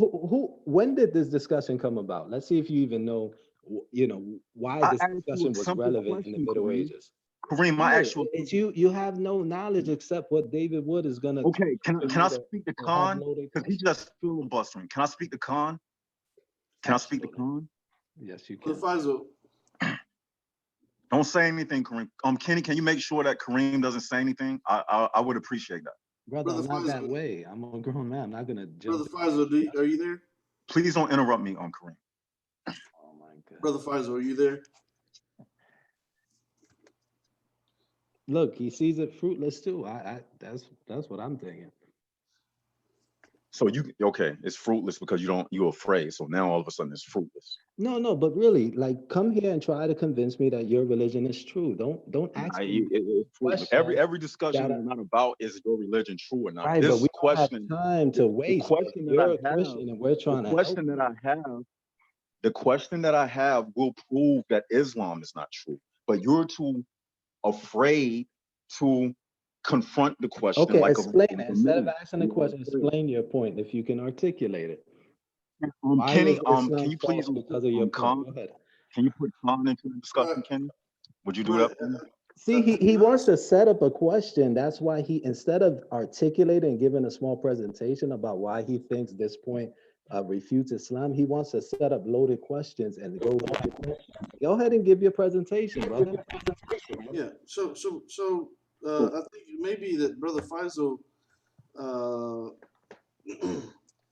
to be honest, with the way you've conducted yourself the previous times that you've been on this panel, um, it's for one, it's a wonder that you even back on. To be honest. But Kenny, I'm conducting myself, Kenny, as you see, I'm conducting myself No, as no, a gentleman. I'm and talking at a reasonable voice. I I commend you haven't for did anything, Kenny. Only No, thing I'm asking he Kenny, is behaving well. that. what I Kenny and can I ask No, you? no, listen. I didn't say that you've done anything today. What I said was based on your previous interactions on this panel, it was decided that you wouldn't be on this panel anymore. Now, uh, I went ahead and let you in because I'm feeling generous today, and I let you on, and you're being a gentleman. That's great. I commend you, and I encourage you to keep doing Appreciate it. it, Kenny. right, Likewise. but and on It this may very platform, well people be have the that right I to don't know if Brother define Faisal's there questions, right brother. now, but Go it may to very another question.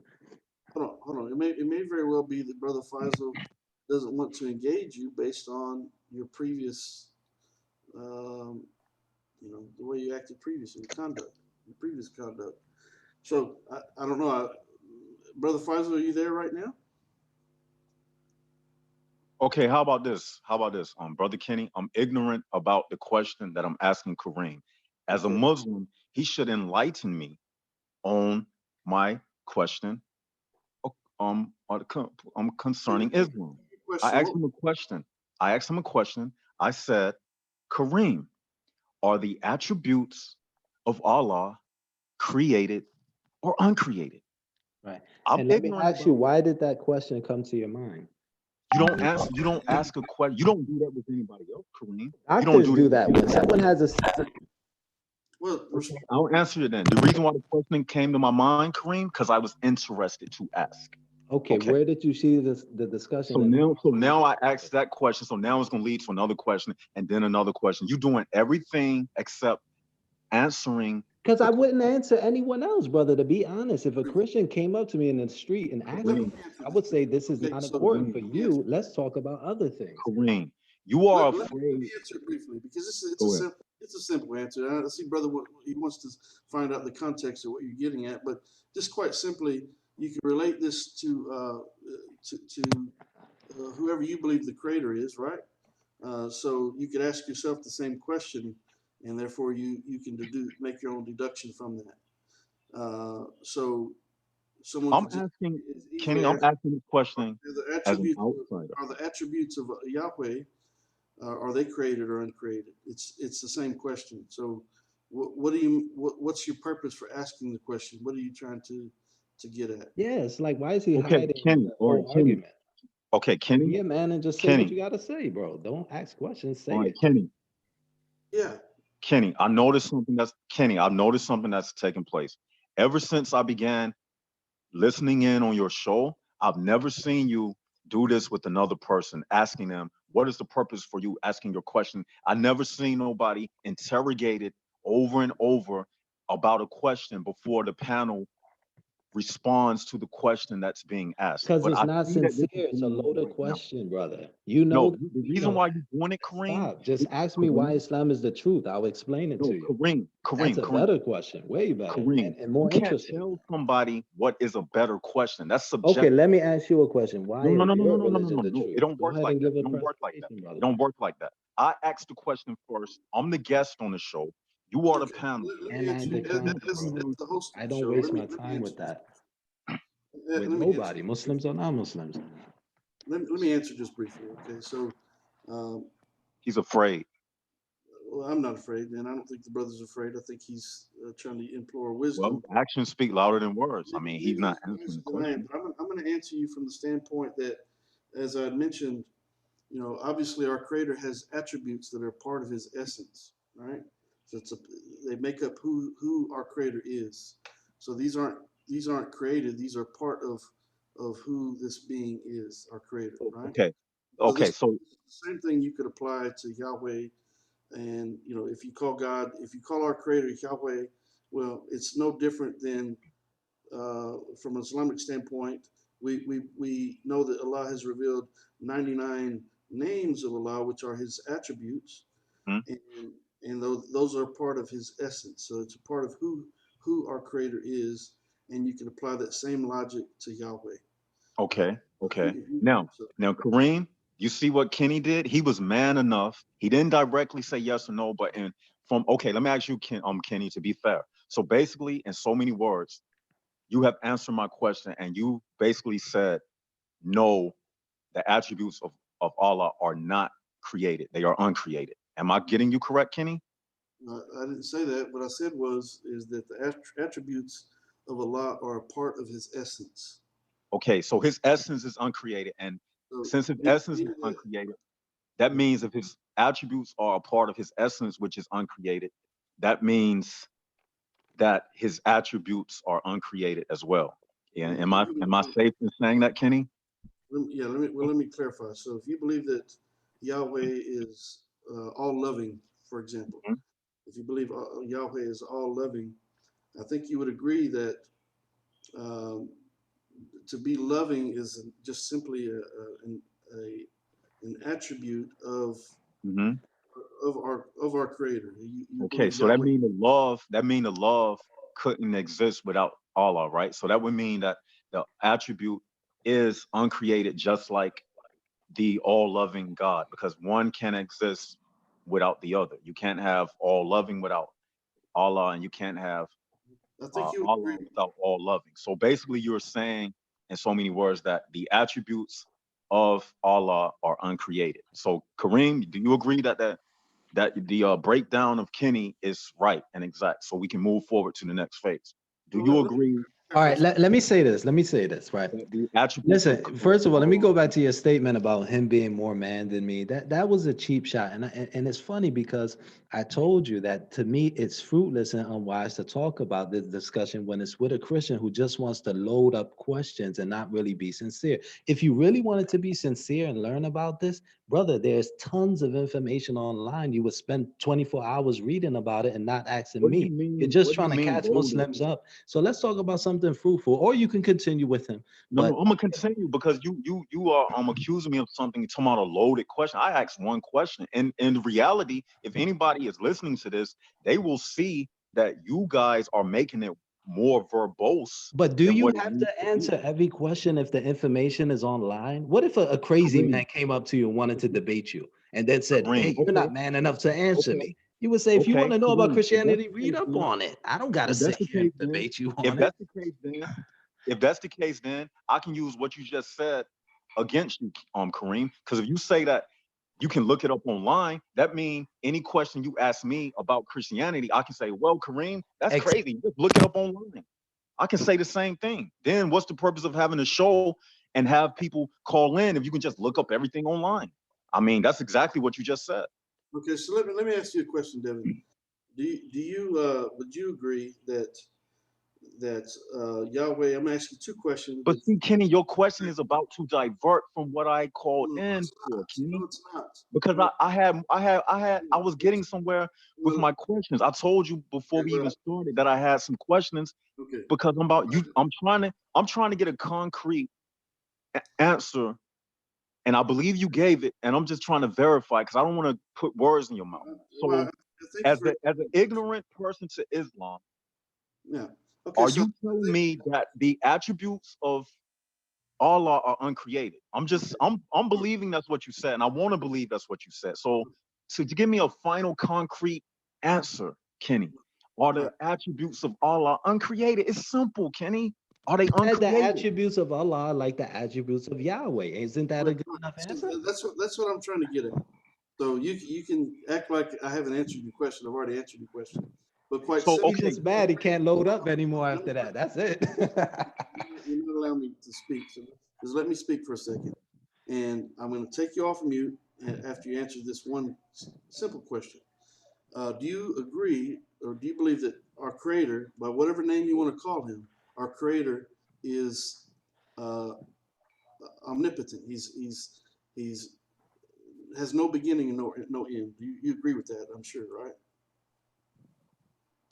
Okay, did you want mute me? Yeah. Yes. Now you're unmuted. I just need to answer Yes, this. yes, yes, Kenny. And I'm gonna answer this Do you question agree that without being our verbose Creator? like you guys were doing. Listen. Yes, because in our Bible, Kenny, it says that God says that He is Alpha and Omega. And Good in point. our Bible, Thank you for agreeing. Thank you for agreeing. So I put you back on mute because I want to clarify the next part of my question because you keep interrupting. Okay, so I'm trying to be a gentleman, trying to treat you like a gentleman, and so let's act like gentlemen. Here we go. Okay, so I asked you, and you agreed that Yahweh, Allah, our Creator, the one who created you and created me, created Kareem, all of us, Creator has no beginning and no end.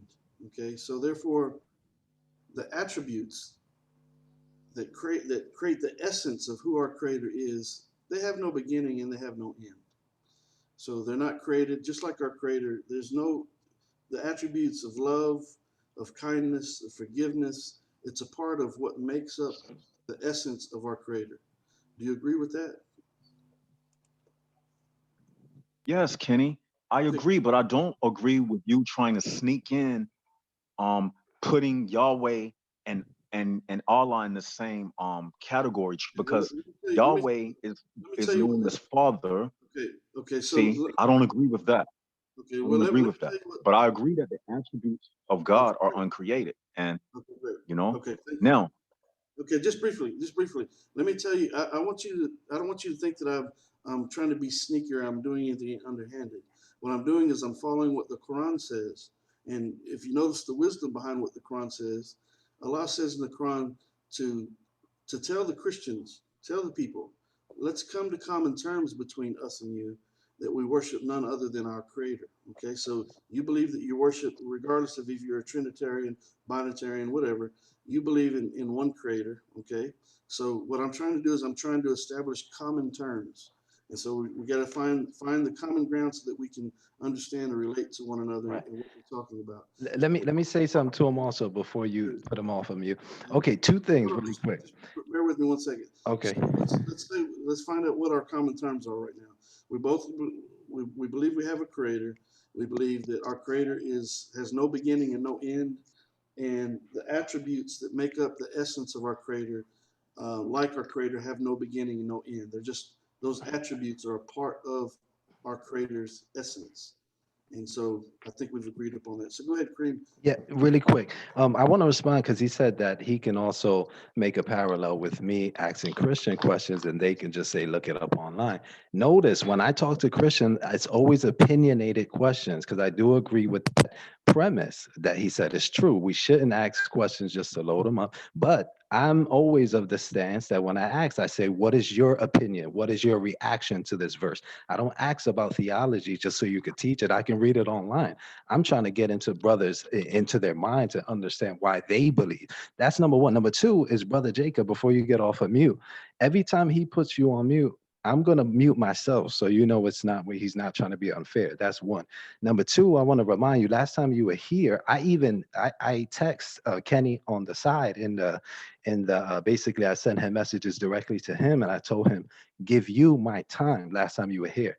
I only mentioned that now because you didn't know that. So, it's don't think that I'm your enemy when you come here. I'm actually rooting for you to come here, but I want to respectfully decline questions that I see fruitless or loaded. So you can continue with a great conversation, but again, it's nothing personal. I would do that with anybody, Muslim or non-Muslim, if I think the question is just to debate just for the sake of debate. I don't get into that. I'm trying to save myself and other people, God willing. So proceed. okay, I want to respond to that. His reasons, I know the reason why he failed to address my question. And by him saying that he thinks my reason is just to debate and argue without reaching a point, then that's him trying to be a psychic. He's not, he don't have no divine inspiration from Allah or any God to tell me what my intent is. He's going by his feelings and his emotions. And that's one thing that you should keep out of intellectual debates. You don't bring in your feelings and emotions, they should be based upon facts. So I can tell already by your premise of why you don't want to engage in my question I can already see based upon how you are using your emotional opinion of what you think my intent is. That's a part of your characteristic. So your basis itself for not wanting to engage is not even intellectual. Right. Let It's me based respond upon an then to that, emotion. please. It's based upon your emotions. Okay, you're And I'm making an and I'm assertion bringing about me. facts Let me to just give me 5 seconds really quick. All right, so I explained myself, but for the last time, brother, it's not anything against you. It's just my personal opinion about the question. The information is out there, and at the end of the day, I don't think we can convince you of it, even if we tried. So it's really just a waste of time for me. But since you said it's an emotion to have an intuition or a foresight, that's wrong, brother. If you see somebody walking in the street with a knife towards you, you cannot say to me that you're just gonna walk as normal and not use some type of intuition or foresight to see, hey, maybe there's trouble on the horizon. That's all. That's how humans. That's how all humans are. From tones of voices to how people look in the streets. You may not know the person's intention, but you use the best judge that you can. Even Jesus, during his lifetime, told his disciples to get swords. Were they at battle at that very second? No, Kareem. but he had something on the horizon that he was foreseeing just because of the circumstances that he found himself. Now I found myself in a circumstance with a person like you, and I can already foresee that this question may be loaded. God knows best, but proceed. But Kareem, the reason why all of that, what you said, the reason why it falls flat, because the person that you are speaking about and the person that you are assuming that they are about to do something is telling you that that is not their intention. So you are the one deciding that the person is lying, and you haven't even given the person a chance to prove their point because you have already batted it down because you are afraid because the opponent How? I that told you is do a doing presentation. How am I even afraid? I said, brother, take 2 minutes. because Don't pull questions. Give your argument in a the presentation. person How is the that person scared? that's in I'm front of listening you to you. right now, you realize that this is a from my previous debates, you realize that this person is It's a nutcase. intellectual. No, I'm just kidding. You see how you did that insult, and Kenny didn't Brother, I said I'm kidding, and I kid with Kenny, everyone like Kenny that. didn't reprimand you for that, and you called Actually, me I a didn't hear. nutcase. I didn't And I hear him. But appreciate if if you you don't notice, call me names. bear with me one second. For one, I didn't hear him because both of y'all were talking. Y'all were talking over one another at that point. But what I have done in order to establish peace on this platform is I've posted up the platform rules. Right. Yes, yes, Number and I one, broke that. That's I do apologize no about that. obscene or disrespectful videos, any Absolutely. speech or text. Number two, if you're going to participate in the dialogues, then a mic is necessary. If you're just here to listen, a mic's not necessary. If you're here to ask questions in the chat, a mic is not necessary. Okay, so number three, please do not interrupt the moderated discussion. This is, for the time being, it's actually not moderated, it's not being timed. But we can do that if we need to do that. Yeah, let's do that. So he can present something and not ask loaded questions. Just get to Okay, his so point.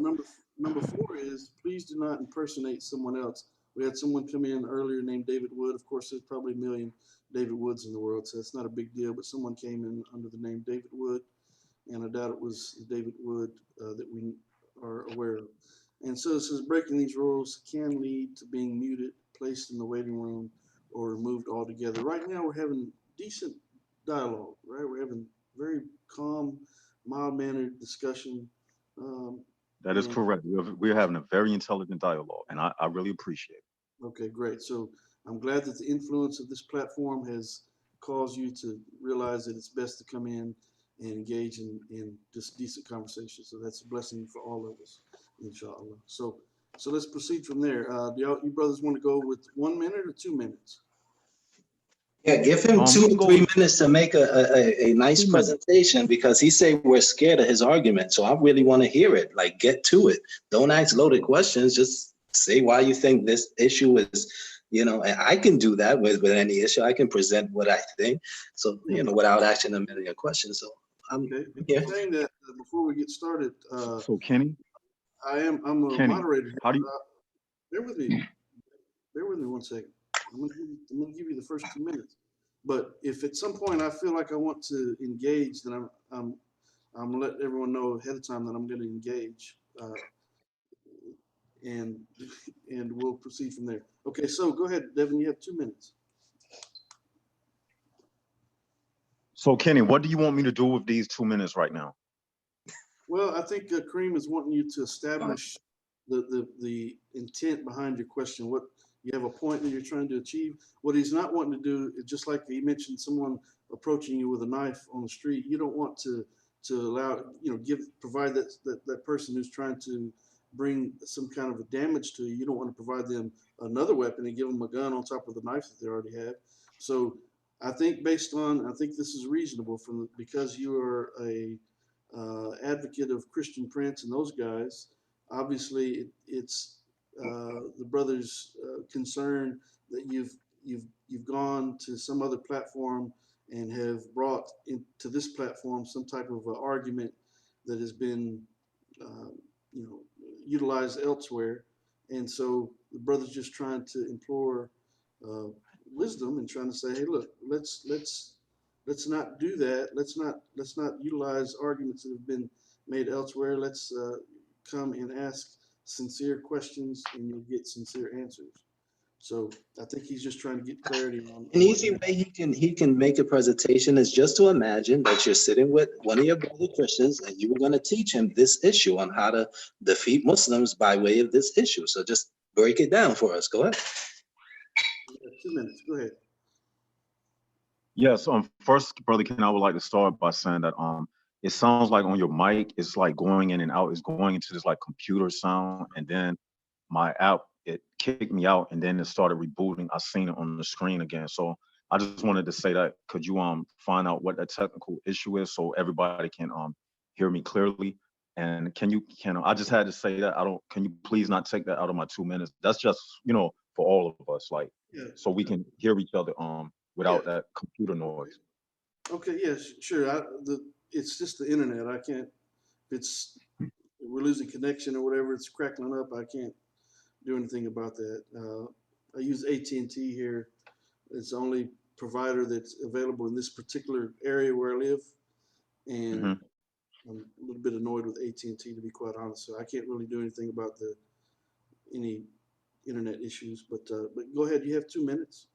Okay. Are you starting officially? Can you start my 2 minutes when I start speaking? Like right now, I'm about to start. So tell me when you're about to start it. Yeah. Go ahead. Okay. I want to read a hadith is narrated by Abu Huraira. Now, it says, the Prophet said, paradise, the fire, hell argued, and the fire hell said, I have been given the privilege of receiving the arrogant and the tyrants. Paradise said, what is the matter with me? Why do only the weak and the humble among the people enter me? On that, Allah said to paradise, you are my mercy, which I bestow on whoever I wish of my servants. Then Allah said to the hellfire, you are my means of punishment by which I punish whoever I wish of my slaves, and each of you will have its fill.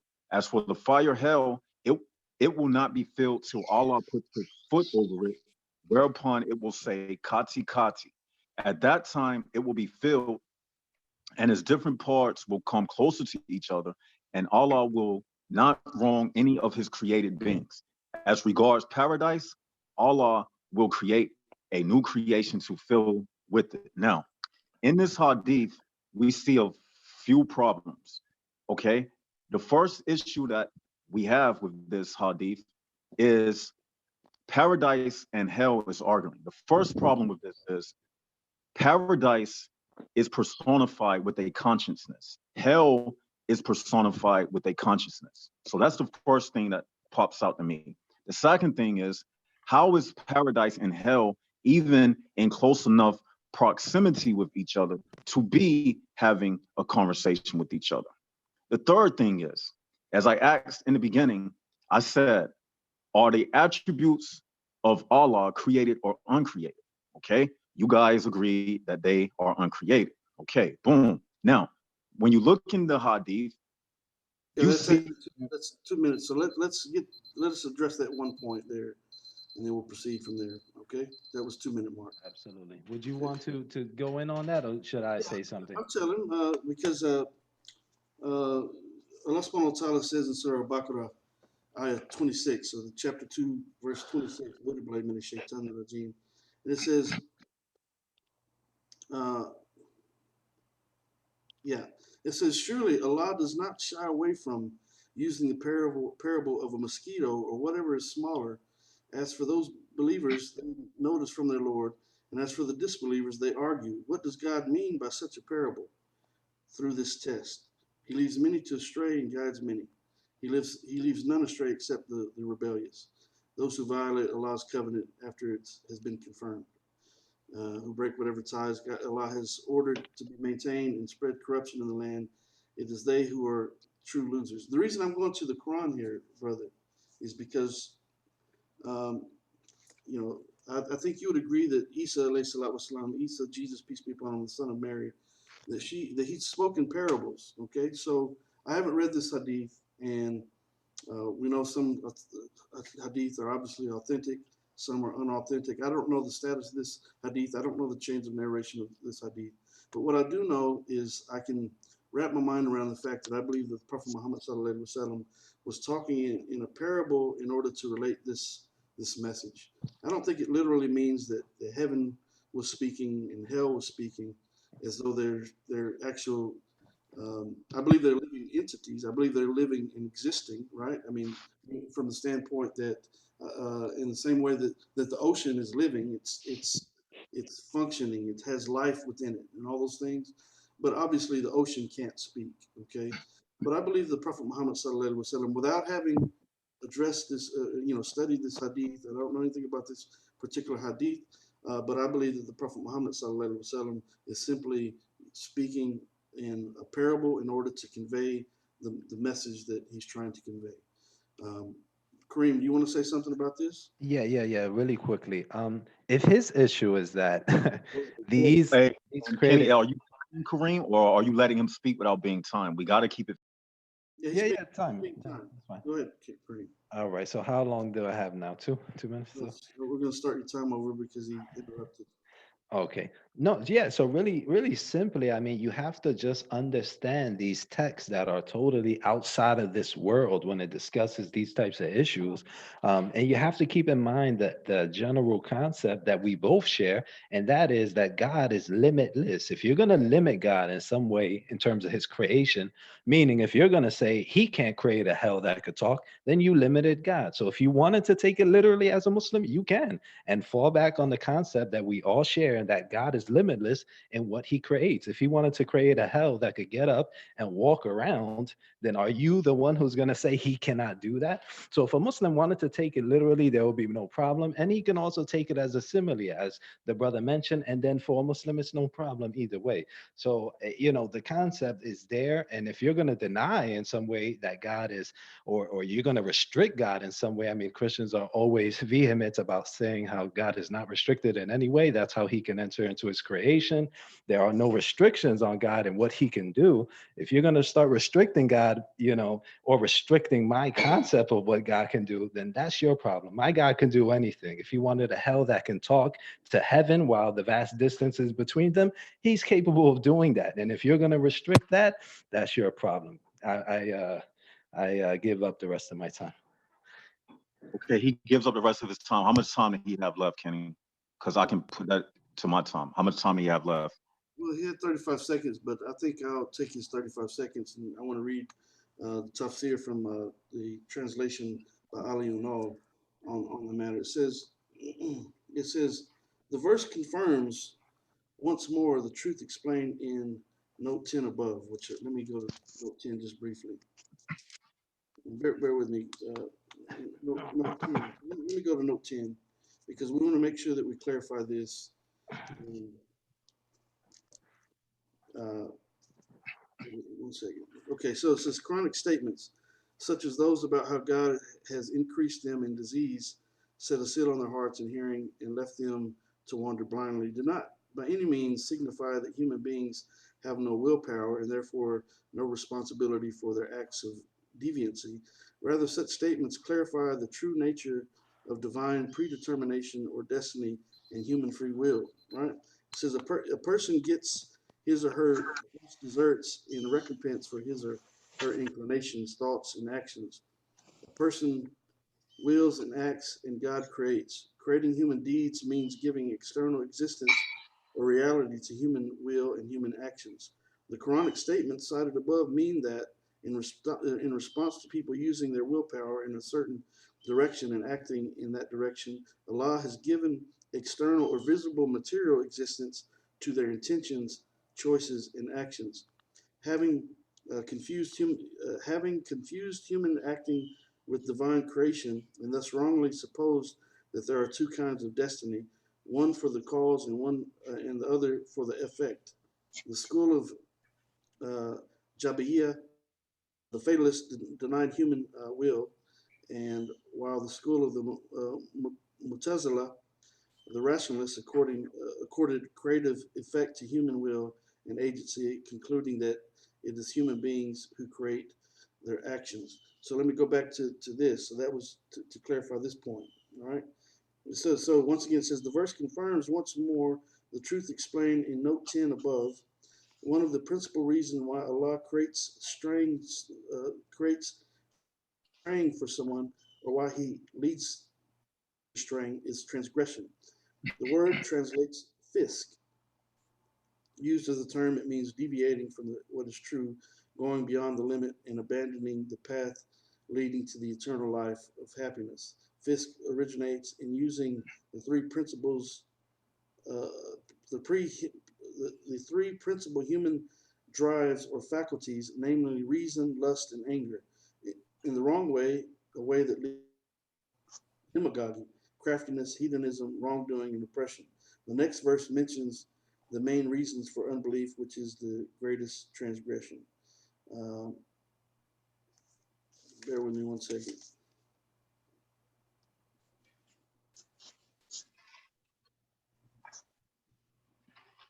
Okay, so this tafsir actually spoke more about what was being stated about why he leads people astray and guides other. But to clarify, Allah is making the statement here.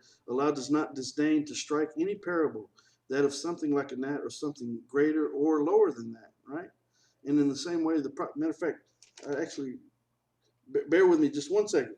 Okay, so what it says about this, it says, I actually read the wrong tafsir there. It says, like the divine scriptures prior to it, the Quran uses parables and comparison to convey abstract truths. This is because people in general do not understand abstractions unless they have had some preparation in the specialized terms and specialized discourse appropriate to the presentation of abstract concepts. The Quran addresses itself to all humanity from the first day of its revelation until the last day, and accordingly deploys the full resources of language in a style that is forceful, clear, accessible, and effective in communicating its message. The accessibility of the revelation is, like the intelligibility of the book of creation, an aspect of Allah's mercy to his creatures, of his grace in making his will knowable and known to mankind. The second point to note here is that the second point to note here is that what human beings may see as small or insignificant is not always so. Conversely, what they see as great is not always so. It may sometimes be completely the other way around. Indeed, in many respects, the smaller a thing is, the greater the artistry it manifests. In terms of artistry, there are no difference between the solar system on the one hand and on the solar system on the one hand and on the other.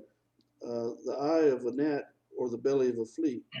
It could be argued that the artistry of the latter is greater in that they are constituent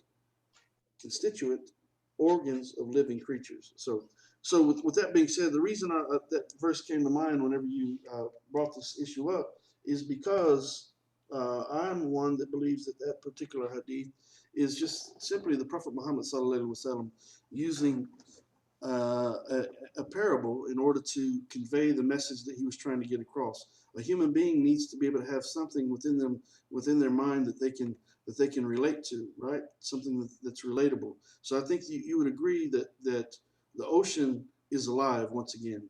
The sun is alive. It speaks from its, not verbally with the mouth like we have, but nature itself speaks. The trees speak, the winds speak.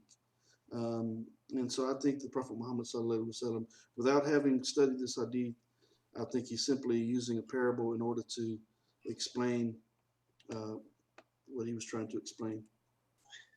Now, may I speak now? Yeah, go ahead. Sorry, it took a Okay. little long, but I read the wrong key point Okay. in the Okay. translation. Okay. Go ahead. From what I'm hearing right now, has my time started? Yes, go ahead. Okay. What I'm hearing right now, what Kareem said is you can look at it literal or you can take it as metaphorical. So basically what I've seen him do already from the gate is negate any rules of logic to govern what we are speaking about. And he has also negated any rules of logic and facts to give a criteria for anybody who even wanted to be a Muslim. Now, and it's like I'm debating two people, and it's hard for me to divide my time in between what Kenny is reading and what Kareem is saying. That's not fair. And the same thing happened in the Mustafa debate. I can't address two people at once and only have 2 minutes. If that's the case, Kenny, I need to be given 3 minutes. Because if you're not going to do that to Kareem, you shouldn't do that with me. I should be given 3 minutes. I'm going to stop your time just briefly because let's clarify something. For one, this isn't a debate.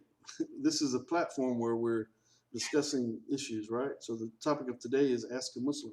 Well, I happen to be a Muslim. Kareem happens to be a Muslim. There's a bunch of Muslims in here, 4 Muslims, and you're here. So this is not a moderated debate. This is not a you versus Kareem situation. And in defense of the brother, I think you would agree, if you look at it logically, what he's trying to say is, on one hand, a literalist would say, no, we can't deny that Allah can do anything. So if Allah wanted to make hell actually speak with a mouth, I think, you believe your creator could do such a thing. I would think he could make a tree speak. He could make a whatever. I think that I would assume, from a Muslim standpoint, what the brother's trying to prevent himself from doing, trying to clarify, is trying to prevent himself from limiting what Allah can and cannot do. So that's a literalist approach, right? That's for those who would take a literalist approach, because I too agree. I agree with what the brother's saying. If Allah wanted to make hell or heaven speak with an actual mouth, then he could do it. Whatever Allah sees fit, he just says be, and it happens, and so that's not a problem. But from a figurative standpoint, I think it's only logical to deduce that sometimes we need to, depending on people's level of intellect, sometimes things need to be broken down. They need to be explained in ways that people can relate to. Okay, can I speak now? We're not trying to gang up on you, but this is not a moderated debate. If you want to do something like that, that can be organized, but this is not that situation here today. Okay, okay. Now, can I speak now, Kenny?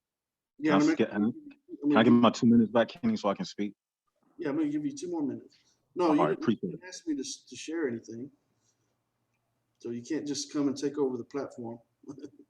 So can I if you'd like to share something, simply ask, and then we can make that happen. But can I speak now, Kenny? Yeah. Are you wanting to share something? Yeah, I want to continue what I was saying. Okay, great. Go ahead. You have 2 All minutes. right. About the hadith. Now, nowhere in this hadith does this say that this is a parable. Nowhere from any Muslim scholars or any Muslim sources does it say that this hadith is a parable. And I'm not saying that you said that it's a parable, because I understand that you was giving your opinion.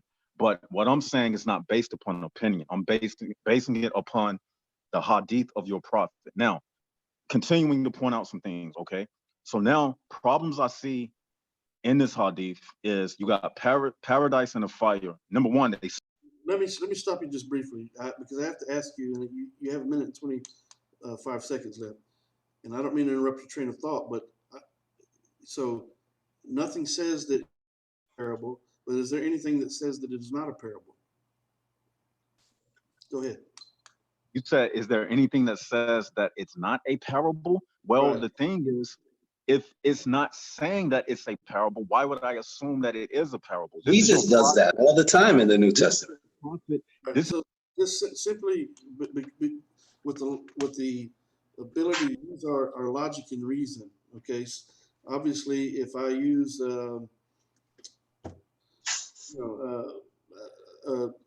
scenarios, I mean, obviously you know what an analogy is. You know what a parable is. People speak in analogies and parables in order to explain things. They use metaphors. They use, it's not uncommon for people to communicate with one another through metaphors, analogies, parables. In the same way, because Allah communicates to us in these various ways, and this is the hadith, this is the Prophet Muhammad sallallahu alaihi wasallam, using what? Human intellect and logic and reason in order to explain,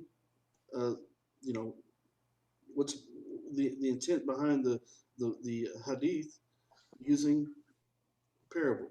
So nevertheless, if you don't think it's a parable, that's fine. The hadith doesn't say anything about it being a parable, nor does it deny being a parable. So let's clarify that. And you still have a minute and 25 seconds. Go ahead. Okay, Kenny, if you're going to take that approach, then because it doesn't say it's a parable and it doesn't say it's not a parable, you can use that for the whole entire Quran, and you can use that same stance for every hadith, even the hadith about the black stone, which supposed. Let's clarify something just briefly. Yeah, really. This guy, let me say something really quick, brother. Really quick. I got. Let me clarify just something real quick. No, we can't use all that for the Quran because Surah Al-Imran, chapter 3, verse 7, it says that He it is, meaning Allah, He it is who has revealed unto you the scripture, wherein there are clear revelations. They are the substance of the book, meaning the foundation of what's being said, right?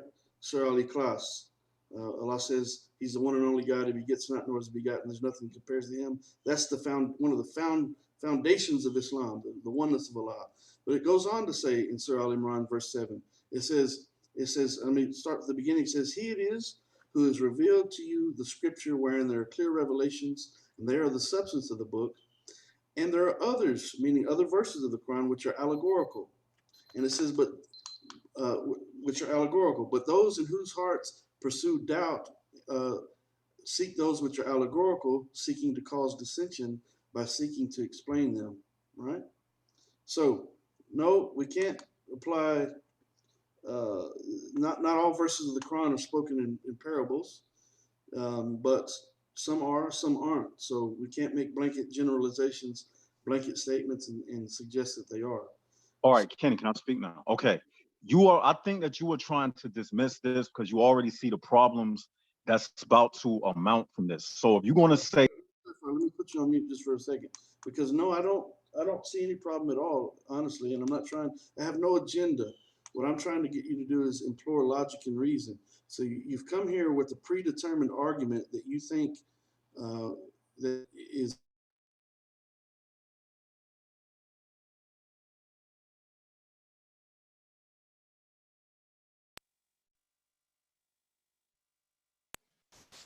You froze, brother Kenny.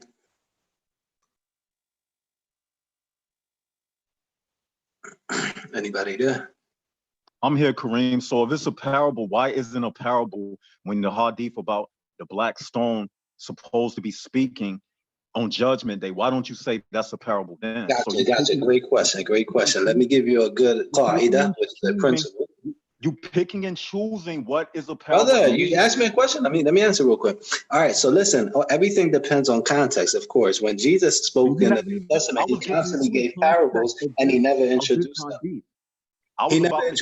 Brother, you're gonna let me answer because you can't get another side of the person's opinion without letting them say it. Come on, go ahead. Let me get you to think a little bit here. Listen. Go ahead. All right, in the New Testament, when Jesus spoke in parables, did He introduce them and say, "I'm about to tell a parable," or did He just go right into it and let them figure it out? The commentators in the book, it says, "And Jesus spoke a parable." It tells. I know, but He actually confuses them in the story because in the story He just speaks and He doesn't tell them it's a parable. I'm a Christian. I'm not confused. You are confused. No, the disciples in the story. I'll give you an example. Can I give you one? you getting off the topic, man. No, the topic is parables, and you act like every parable needs to be said in the because beginning. This this is a hadith parable, that and I'm that doesn't reading, occur in the the New hadith that I Testament. read is not a parable. You're trying to make it ambiguous. I didn't, brother. I You didn't know, say it was a you can parable. do You it. were talking to him about it. My thing is this: as a Muslim teacher, I have to give space for each Muslim to be in Islam and to be comfortable. So if a person wants that to understand it as a parable, then that's fine because it has a meaning behind it at the end of the story, and it's that God's mercy is greater than His wrath. So at both ends, whether a person thinks hell actually spoke, they get the lesson and the parable at the end of it. If someone says that didn't really happen, and it's just a teaching, then he gets the teaching. If a person says it really happened and he still gets the teaching of mercy of God, then he still got the benefit. So So basically, you're every telling parable me isn't that someone as introduced a as a parable.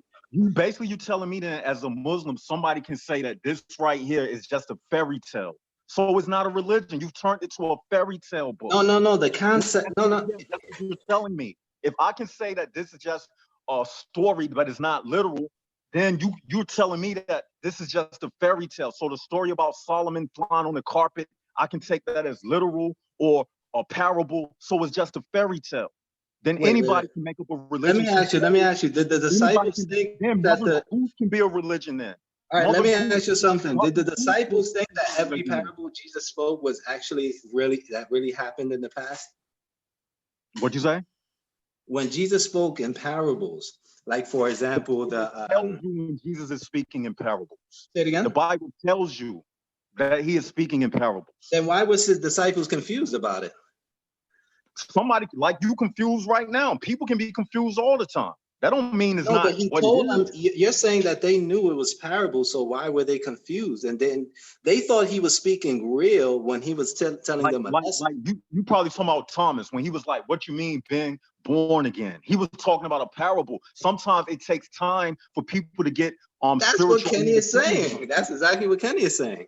No. But Jesus was speaking a parable. He explained to Thomas after Thomas asked him the question, and the explanation he gave let us know and let Thomas know that it was a parable and it wasn't just a literal story. But in this instance right here, your prophet did not say that this is a parable. And you got to understand that the hadith is a recording by narration of someone who say they witnessed something. So at the time when Muhammad was saying this, if it even occurred, he didn't tell the people this is a parable. Well, here's the context why someone would assume that, and I agree that this is a point that needs to be hold on, let me finish what I'm saying. So in real time, when this saying was taking place, people were not sitting there thinking, "Oh, is prophet speaking a parable?" Or they wasn't doing that. They may have. I'm gonna tell you why. All right. So if I told you two stories, well, this is an example of how the context of each thing dictates how you understand it. If I told you a story, I said, brother, listen,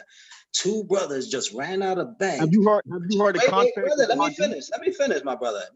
It's quick. Look, if I said, brother, two brothers just ran out of bank, they found a stolen car with the key in it already. And I told you this story about two people. And then right after that, I told you a story about two dragons, right?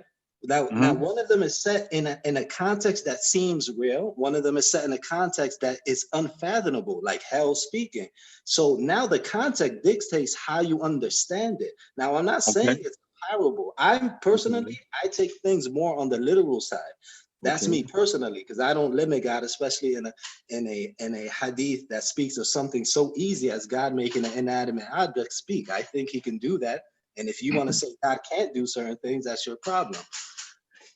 Okay, now let me respond to that. Now, I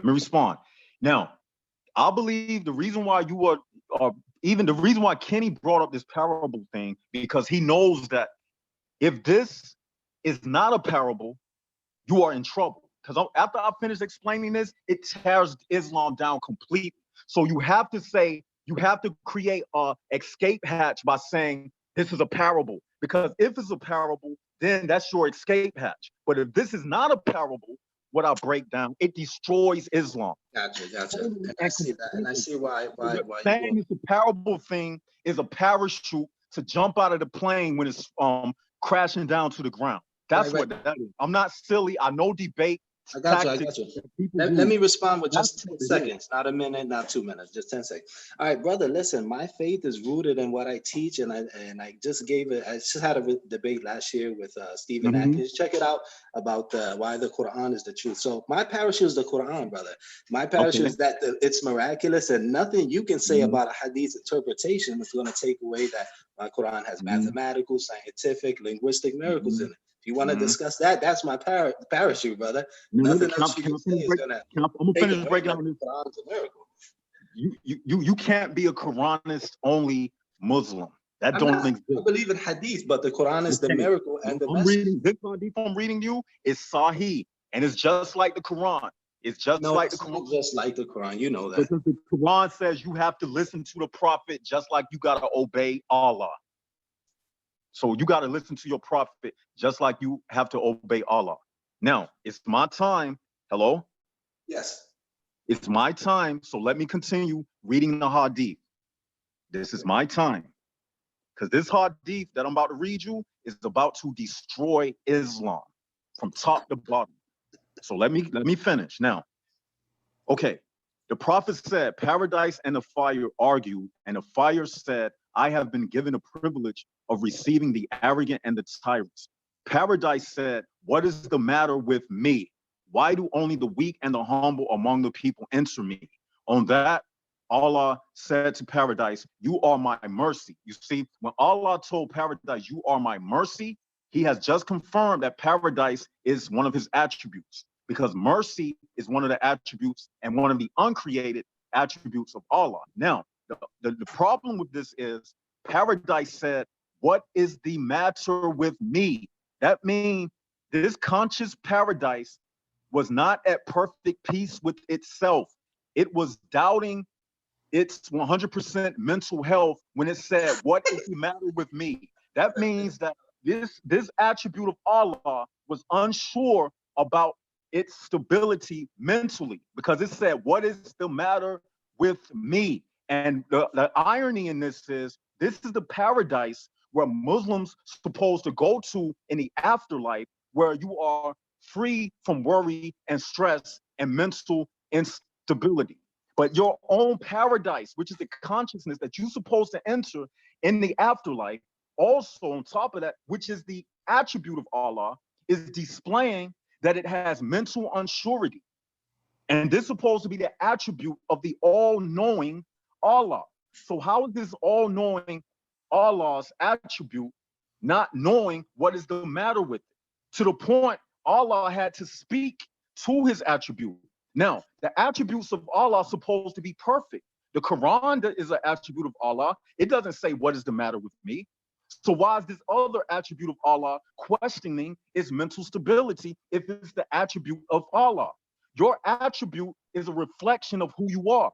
Just like if I said, I went to high school with Johnny and Johnny was strong and me and Johnny played on the same football team. So when I tell Is this guy someone a really story talking about about the Johnny, mental health of paradise? when I Come say on, bro. to somebody that Johnny is strong, that's talking about Johnny, the person, because his attribute is strong, and therefore it is a reflection of Johnny. So when you read this and it says that Allah's attribute did not know everything and it had a problem with whether it was 100% sure about itself, that Okay. is a reflection of Allah, because it is the attribute of Allah. You can't Okay. All disconnect right. the two. All right, David. All right. That you spoke for a while there. When I get disconnected. Did you hear what I So said, Kareem? What? I heard it.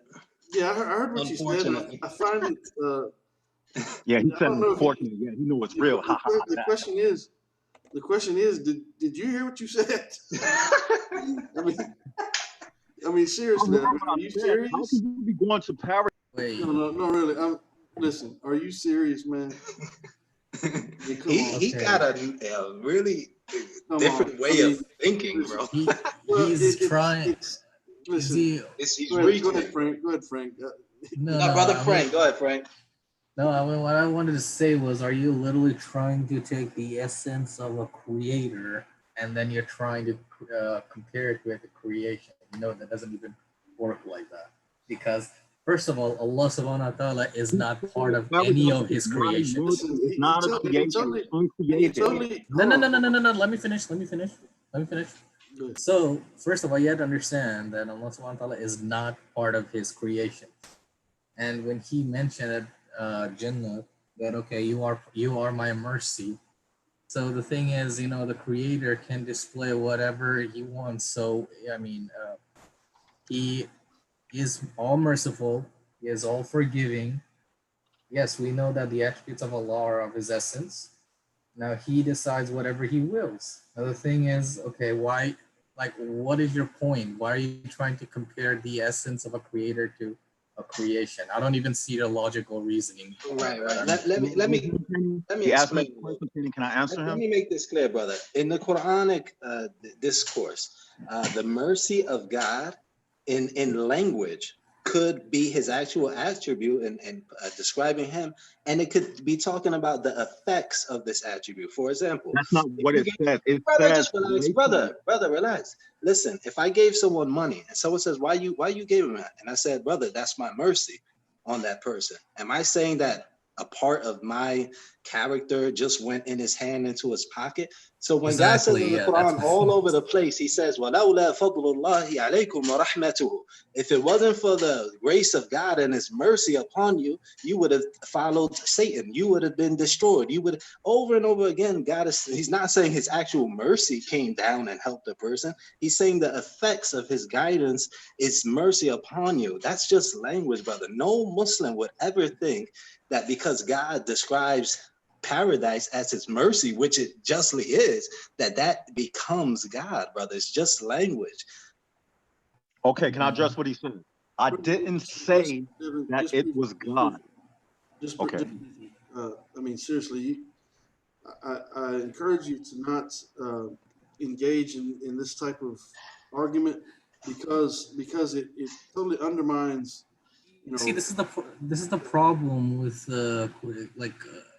what these questions. First of all, you know, when I talk with these questions, I'm like, think before you talk. You know, first of all, okay. The thing is, I could just like brother Kareem, you know, he explained it very well. So I mean, I love his example. So if I were to give money to someone and say, okay, this is part of my mercy, you know, I'm like showing the effects of, you know, my character, my behavior, you know, I'm showing it. Okay, I'm displaying it. The thing is, you know, that money did not become me. I mean, I didn't even become that thing or whatever. I mean, it's literally just because, yeah. And I'm sure his next phase in the discussion will be trying to imply that heaven and hell are a trinity along with Allah. Yeah, something crazy. Let me destroy him on one more matter. Really quick. No, my goal. Kenny He muted was me and talking said, about then I could go. You gotta one more keep thing. order. He was Kenny talking muted about me how and then said I could go. heaven No, was Kenny unsure of muted himself. me and said I could go I don't know what next. anyone's saying because everyone. You said I could go next, Kenny. That's what you when you Wait, said. last thing though, so you can answer me on this regard. You made a big deal about heaven being unsure of itself, and how could God being, if that's his attribute, how can God be unsure in the mental health? What was wrong with Jesus if he's God himself who planned since the beginning of time to kill himself? Then in the Garden of Gethsemane, he's having second thoughts. What was it with his mental health? Didn't he know he was there for the, you know, why is he asking God, aka himself, to pass the cup from himself so he doesn't have to commit suicide? What type of mental health was going on in that story? So you got Kenny, problems when it comes to second guessing himself and not being sure. Your own God did that in your story. All right, okay, man, quiet. Kenny, can I go now? All right, now it's my go. Now, this thing specifically says that this paradise is the mercy of Allah. He said it. My is a possessive. He said, you are my mercy, which is a attribute of Allah, okay? The other problem is, which is so obvious, if paradise is, this attribute is uncreated. It's the mercy of Allah, okay? It's uncreated. So how can this be the place of eternal mental Brother, we peace? reject that. That's the attribute of Allah. Man, what's your problem? And Kenny didn't even reprimand you for that. I just immediately listen, Devin. Stop calling my name every time something happens. Look, I immediately put him on mute. Immediately. Okay. So in saying that, but since you interrupted, you brought me into the discussion. if I don't know if you have children or not, okay, but I think that you could wrap your mind around the fact that as a father, if you're providing for your family, for one, it's your obligation, but it's also a mercy of yours, right? Every all the good things that you do for your family, it's a mercy for your family, providing them a home to live in, providing them sustenance, and it's something that many men shun from. They abandon their families, right? They abandon their responsibilities. But a father who is engaging with his family and he's providing for his family, that's a mercy to his family. Whereas if he abandoned them, they wouldn't have that mercy. So try to wrap your mind around, what the brothers mentioned, that it's just simply a use of language. I tried to explain that to you, and I read to you, you know, you know, just quite simply. I mean, analogies, parables, figures of speech, metaphors. These are a part of language. These are things that are utilized in order to convey a message to someone. Not all these things are meant to be taken literally. Okay, so I'm trying to encourage you to stop and ponder and think about what you're actually saying. It sounds like, to be honest, I'm sure without a doubt, I am more than confident you've got this argument from somewhere else and you've tried to come here and try to utilize it for yourself. Can I It's not, speak now? it's, Can I it's, speak now? it's sure, bear with me, Okay. but it's simple. I'm not trying to offend you, but it's simply absurd. I mean, it's, brother, you're smarter than that. Okay. I know you're smarter than that. Appreciate the compliment that you know that I'm smarter than even what you think I am. So appreciate that. So can I speak now? Okay, go ahead. All right. Now, this is a major problem because you have the paradise, which is a conscious being.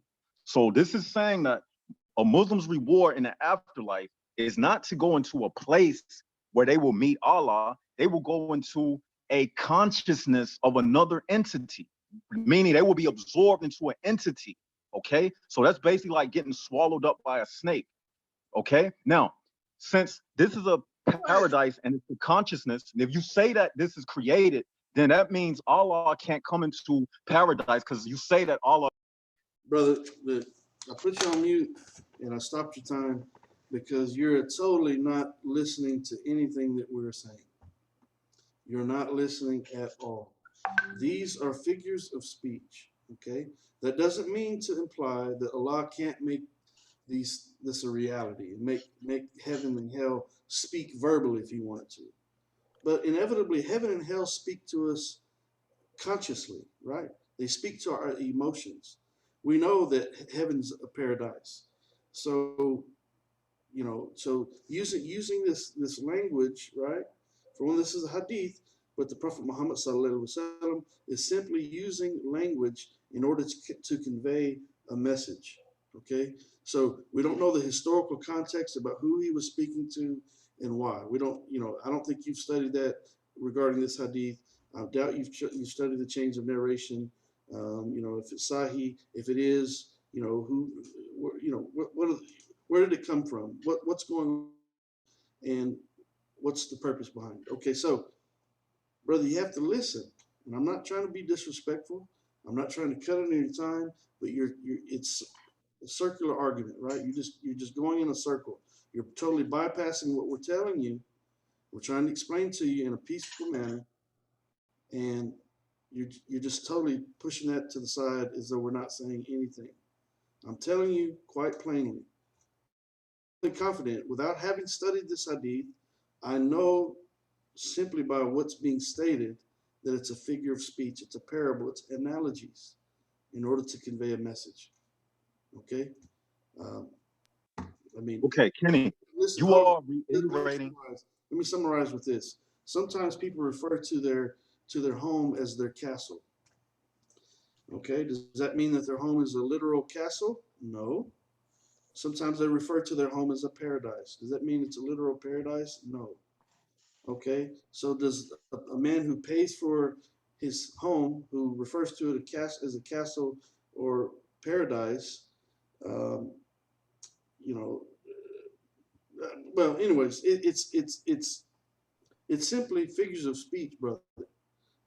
And Can I give him one fact that he can? I don't.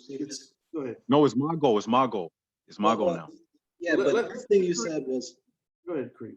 Yeah, last thing he said was that Allah going into paradise. First, he called paradise like being swallowed by a snake. So now we know where this is just insanity. And then he says that Allah can.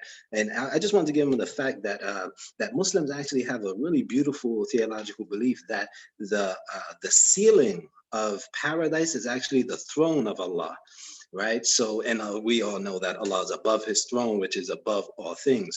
So, it just gives you a concept that this place is where, Muslims most definitely want to be. We don't see it as being swallowed by a snake. So, yes. Okay, now can I speak? Yeah, go ahead.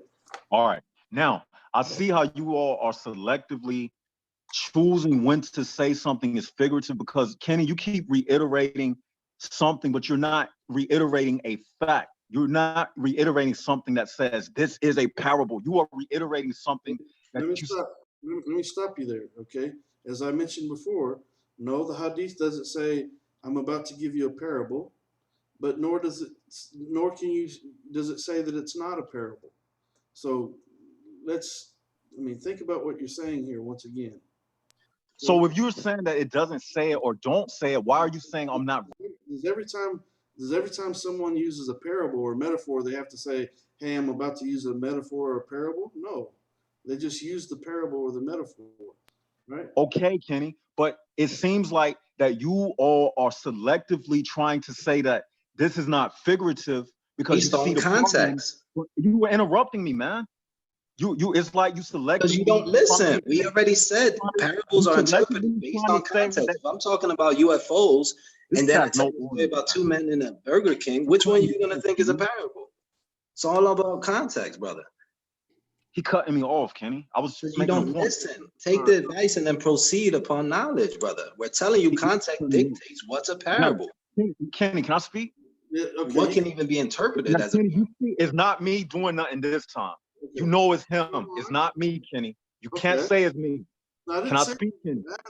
Listen, brother, I haven't accused you of anything, all right? So okay, but can I speak? Hold on, bear with me 1 second. I want you to note the definition of a parable. Okay, so let's just try to wrap our minds around this just briefly. Okay, what does it say? Usually a short fictitious story that illustrates a moral attitude or a religious principle, right? Also, something such as a news story or a series of real. Look at that. And he called the Quran just fairy tales, but they cite an example of a fictitious tale by the Good Samaritan, right. Which is a fairy tale. Right. What's it used to do? That illustrates a moral attitude or a religious principle. Okay, so this absolutely applies to this hadith. Brother, you'd be better off going to a different topic.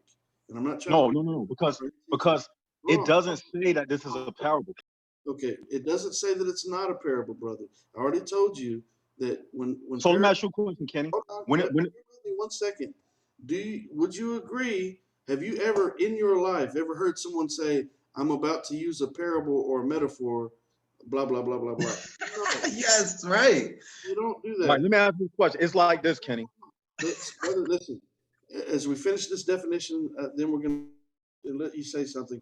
But you've never heard anyone say, "I'm going to use a parable or a metaphor," and then commits to using it. They just simply go into the. Not true. I do it all the time. In the Bible, hold on. In the Bible, Jesus, alayhi salatu wasalam, the son of Mary, he continuously uses parables, right? But in the Bible, it doesn't stop and say, "Hey, Jesus is about to use a parable." It's like Jesus spoke a parable. I can show you examples. Yes, it does. Hold on. Jesus, peace be upon him, uses many parables in the Bible. Okay, so in saying that, do we see record of saying, "I'm going to stop"? The next thing that I'm about to say is a parable or a metaphor or an analogy. No, that's silly. Okay, so what does it say? Something such as a news story or a series of real events likened to a parable and providing an instructive example or a lesson. In some ways, this is an example. In some ways, his life is a parable of the corrupting effect of great wealth, for he always assumed that everyone was after his money and out to cheat him. Well, it's just a parable. Okay, so, all right. All right. This okay. This is all right. No. elementary. Now, Kenny, can I speak now? Now, this is the thing. Like I told Kareem, you are forced to put in an ambiguity into it because you know that if this is not a parable, that's it for Islam. You know that. If this is not a parable, that's it. This is destroys Islam because you have so many problems here. Number one, you have the attribute of Allah showing Let's weakness. clarify something. You are showing- Islam has existed since the Prophet Adam alayhi salatu wasalam. If you think it existed since the Prophet Muhammad sallallahu alaihi wasallam, you can think that. But this parable, this thing that you're mentioning here, these hadith and all those things, they're words of the Prophet Muhammad sallallahu alaihi wasallam. So if what you're saying that it destroys Islam, well, guess what? This hadith has existed since the days of the Prophet Muhammad sallallahu alaihi wasallam, and here we are in 2020, April 14th. And Fastest growing religion. Islam is the fastest growing religion in every country in the world, and the name of the Prophet Muhammad sallallahu alaihi wasallam is the most mentioned and the most utilized. So, all right, Kenny, show me a scholar that says this hadith is a parable. You cannot. Show me a scholar, brother, who says that it is not a parable. Show me a scholar that says when the black stone supposed to speak that it's literal, and show me. Now you're. He's not gonna. Red herring round. Okay, so what I did for you earlier in regards to parables, what I did for you is I brought up, immediately came to my mind, alhamdulillah, about Allah saying that he's not opposed to using something larger or smaller than a gnat in order to make a point. Okay, well, the prophets of Allah, they follow in that same pattern because they're getting their wisdom from Allah. So if the Prophet Muhammad sallallahu alaihi wasallam speaks in a parable, or Isa alayhi salatu wasalam, Jesus son of Mary, if he speaks in a parable, they're following, just simple logic and reason and trying to convey a message to people in ways in which they can understand. Okay, so right. Let me ask you to say something while he's on mute too, because this is beating a dead horse. We're telling him the answer, and then he keeps asserting his worldview into what we should believe. Now, here's the thing, right? The thing about parables, which is so ironic. Did you give me a parables is so ironic is that Jesus in the New Testament talks with parables so much that he actually confuses his disciples on a regular basis, to the point that the author of the Bible actually had to start writing and basically giving you the narration saying that this is a parable. But in the story, and no one is narrating this, when Jesus finishes, his disciples go away more confused than ever. Now, there's many scholars, biblical scholars, who actually say that it makes Jesus look like the worst teacher ever in time, because he never tells them that they're parables or explains it to them sufficiently. They don't even know who he is. That's why it's called the Messianic secret. So the parable really backfires on you, because your New Testament is littered with statements that are parables, but the disciples never understand it. Again, brother, parables are understood based on their context. And but this is not a parable, Kareem. You're not saying if it's a parable or if it's not a parable. So you're not making a point. You're just throwing up an issue in the air, but not giving a definite if it is a parable or if it's not a parable. Because you know, if you say it is a parable, that's it. You have been destroyed, because as soon as I keep going into it, so that's why you got to make it sound confusing, because you know that let me respond. You said, is it a parable or is it not? You want me to respond, right? Is it or is it not, right? Yeah. Okay, great. Now, here's the thing about parables. Parables are meant to teach, correct? Like there's a moral at the end, moral lesson. Correct? Yes. Right. So when a person leaves after teaching you a parable, do you get the lesson, or do you bother yourself saying, was that real or was that a parable? Or do you just have to learn the lesson? Okay, I'm answering. Don't say nothing.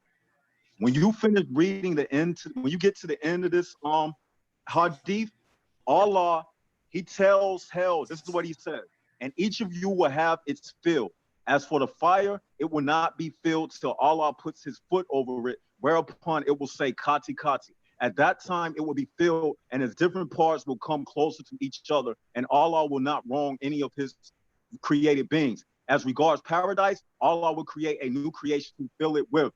This is not a parable, because it's telling you something, a prophecy that Allah is going to fulfill. So you can't say that this hadith is part parable and part literal. That don't even make sense because I he didn't is say that. talking. I didn't say that, did I? It has two. This how the parable. This how the hadith starts out. It's We already heard the hadith. Go, brother Frank. Go ahead. Go ahead, brother. Yeah. So, okay, first, he's not understanding what the parables are, okay? Basically, he's just going on in circles. So, what is the benefit of parables? Okay, yes, Allah subhanahu wa ta'ala gives parables in the Quran. So, there are great lessons and rebukes which make the truth clear. So, in Surah Al-Ankabut, verse 43, where Allah subhanahu wa ta'ala this mentions hadith that. I'm reading a parable. Yes, sir. No. Let me finish. Calm down. Relax. So, okay. So, in this surah for 29, verse 43, Allah subhanahu wa ta'ala mentions, and these similitudes we put forward for mankind, but none will understand them except those who have knowledge of Allah and His signs. So, part of the wisdom is behind putting forth the parables to make people think. Even in Surah Al-Hashr, verse 21, where Allah subhanahu wa ta'ala mentions in that verse, if we had sent down this Quran upon a mountain, you would have seen it humbled and coming apart from fear of Allah. And these examples we present to the people that perhaps they will give it a thought. So the interpretation of that meaning, that verse. So such are the parables that Allah subhanahu wa ta'ala put forward to mankind that they may reflect. So Allah subhanahu wa ta'ala also explains that by means of these parables and their explanation of the truth. So undoubtedly those who respond to their Lord are those who are wise and who ponder the meaning of the parables and they benefit from. So okay, let me respond. You spoke a lot. Okay, let me yeah. respond. What do you want to Let me respond? respond now. Okay, now if you're saying this is a parable, then you also have to admit the part when it says, then Allah said to the hellfire, you are my means of punishment, which I punish forever. I wish for my slaves. And each of you will have his own field. As for the fire, Reflect on you that. You're interrupting me. So when it says, when Allah makes this promise right here, you have to also say that hell is not going to be filled because this is a parable. So this part right here, this prophecy that your prophet is saying right here, you also have to say that this is not literal. This is a parable. No, brother, listen. No, we don't have to say that. You're trying to impose something on us that we don't have to say, and we wouldn't say because we're using logic and reason. This is a parable. Allah's warning. But let's boil it down to what it boils down to. Allah's making a warning to the disbelievers, those who mock, those who disbelieve, those who deny, and He's giving a clear warning about a punishing fire. And He's also letting the believers know that there's a place of paradise, a place where we're going to benefit if we live our lives in the obedience of our Creator while we can on this earth, right? Exactly. And Brother Kenny, I also wanted to add was when he said about hellfire being a parable. Okay, so overall, if Allah subhanahu wa ta'ala were to discuss the heaven and hell, okay, I don't know, if you want to use it as a parable, all right, what does that even tell you? So the essence of Allah subhanahu wa ta'ala, one of His essences, He is the most just. So He is the most just and He's most fair in deciding what the affairs of all His creations will be in the hereafter. So He warns us, He gives us His signs. He typically provides His signs so that we may contemplate and reflect. And it's a warning for those who do not follow His commands. They will face severe consequences in the hereafter. And for those So who let me ask abide, you a question. Speaking, let me ask you a question. no, I'm not done yet. You cannot ask me a question. No. So what Are I was. you asking? So No, are you telling me, brother? Let What? finish his thought, and then Devin, Yeah. I'll give you 2 minutes uninterrupted. It's okay. That was about the hell. Okay, so now if Allah subhanahu wa ta'ala creates the heaven, okay, and He mentions in the Quran many times about the consequences and the warning, okay, for those who will abide by His commands, there will be great reward in the hereafter.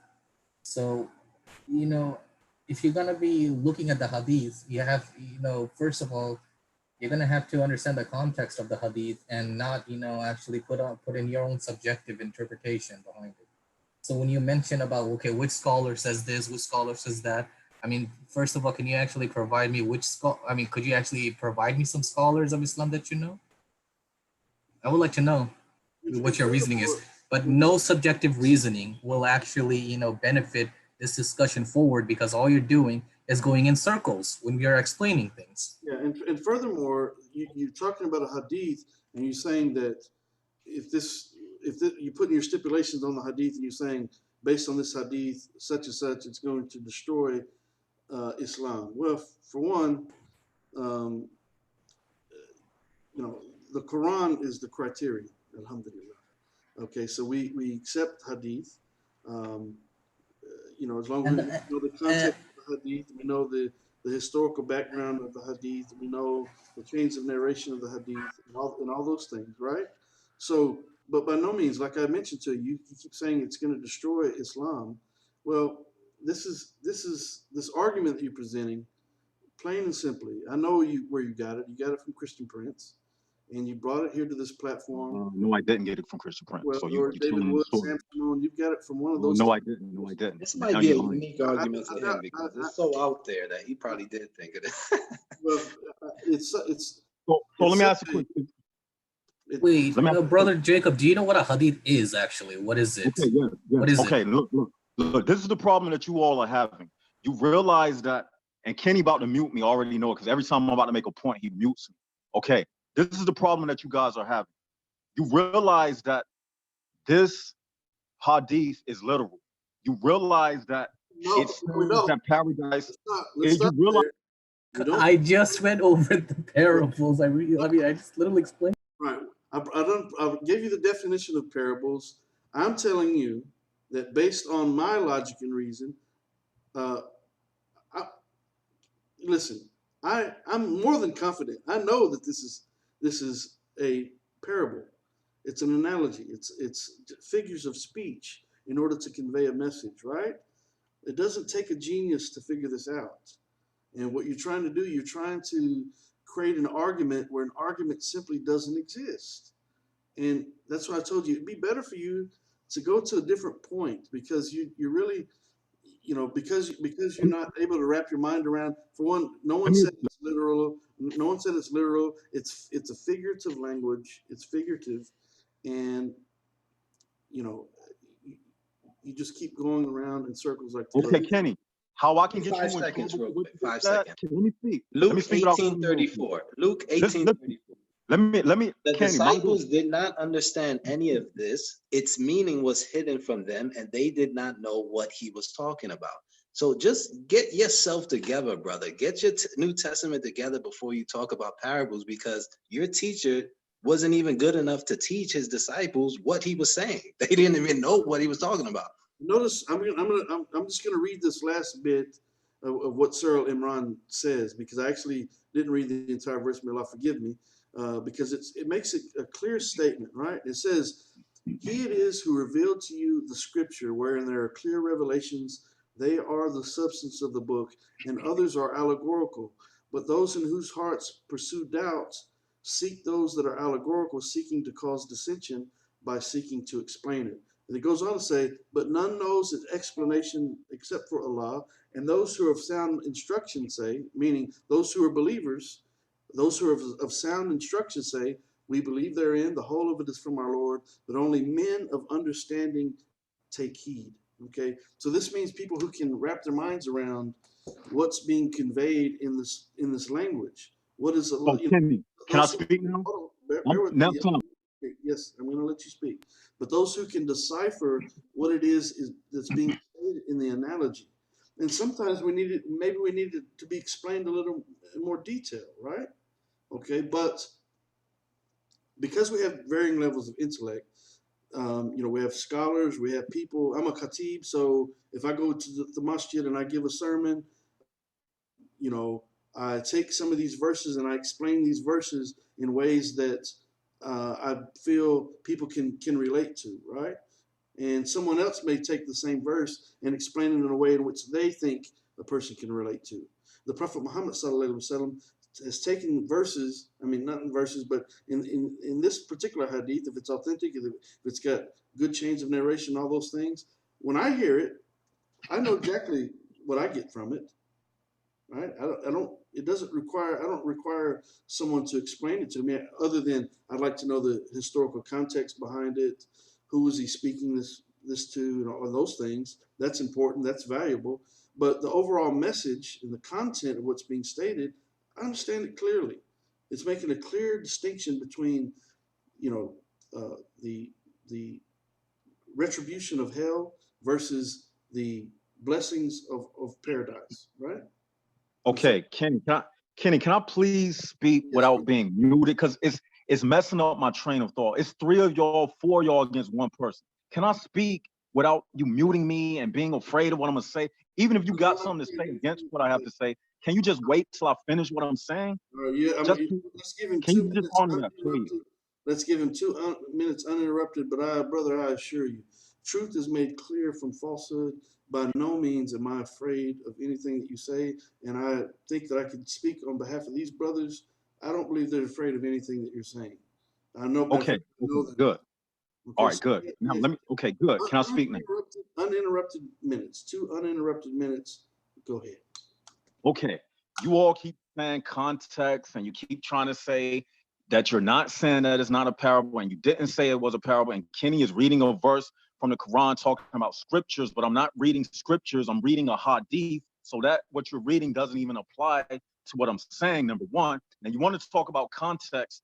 I can show you in the Quran as proof that what's spoken in this parable is not a what's spoken in this hadith is not a parable, because I can show you in the Quran, if you go to Surah 41:11, what I have pulled up right now, Sahih International, it says, then he directed himself to the heaven while it was smoke and said to it and the earth, come into being willingly or by compulsion. They said, we have come willingly. Now, if you want to use that parable thing, then you got to apply it to this Surah 41:11 and say that when the Quran says that the heaven and the smoke spoke and responded to Allah, that they didn't literally speak, and this was just a figure of speech, and this is figurative, and this is not literal.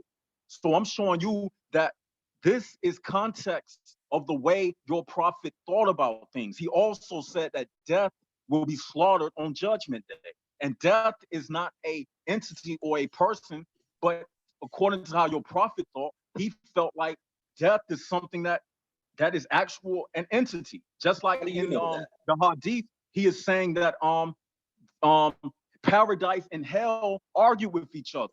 So the context of his mentality is seen in the Quran, is seen in the hadith about how he even personified the black stone and said that it would even speak. And we know that stones don't speak, but according to his logic, stones can speak and they can have consciousness. Elements can have consciousness. He even said that a stone has spoken to him before, a tree has spoke to him before. So it's not far-fetched to say that that hadith is literal, because it's even within the context of your Quran. All right, so that was 2 minutes. So let me read something for you, brother. Okay, so in regards to 41:11, right? Surah Fussilat, 41:11. 41:11 says, "And he directed his knowledge, will, power, and favor." I'm reading a translation by Ali Onal, right? I don't know if you can see this Quran.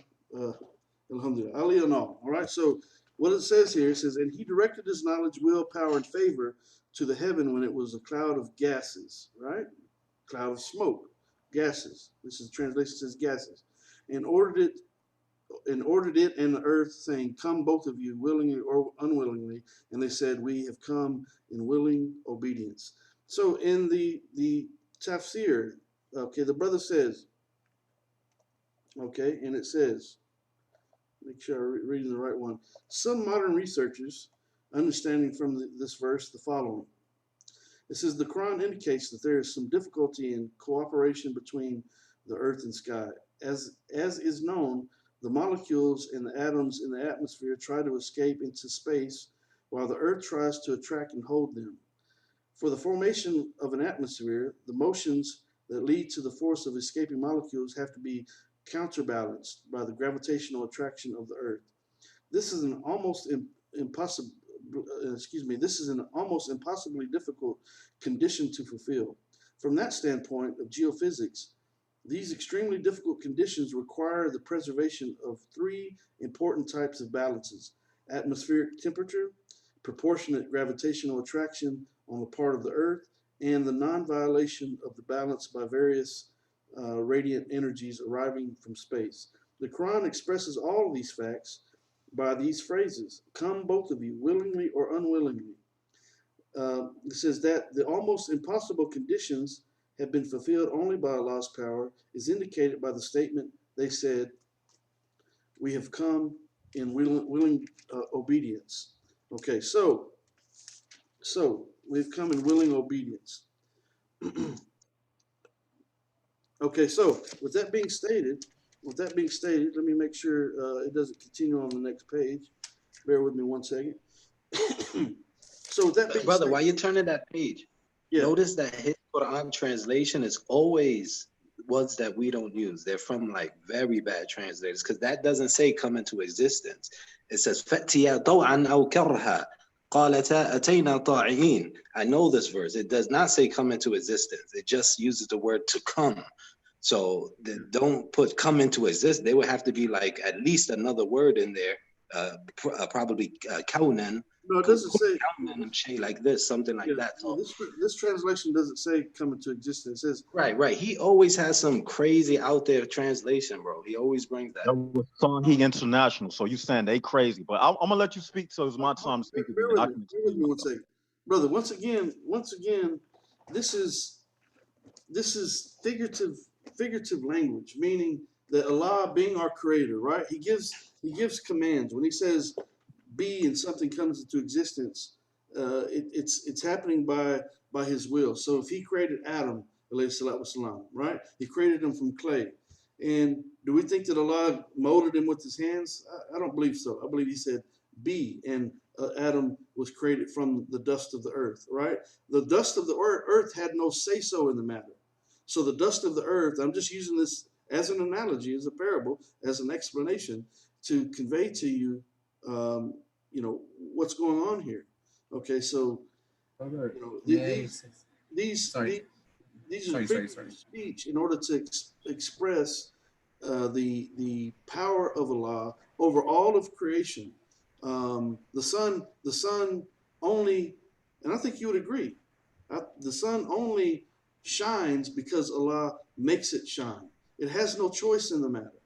So inevitably, the sun, um, uh, from because of what it is as a created thing, it it speaks in two different ways. It can't deny what Allah says when He says sun burn, or I'm just using this as a figure of speech, obviously parables, analogies. Um, so it can't deny doing so, and by the mere fact that it does burn, it's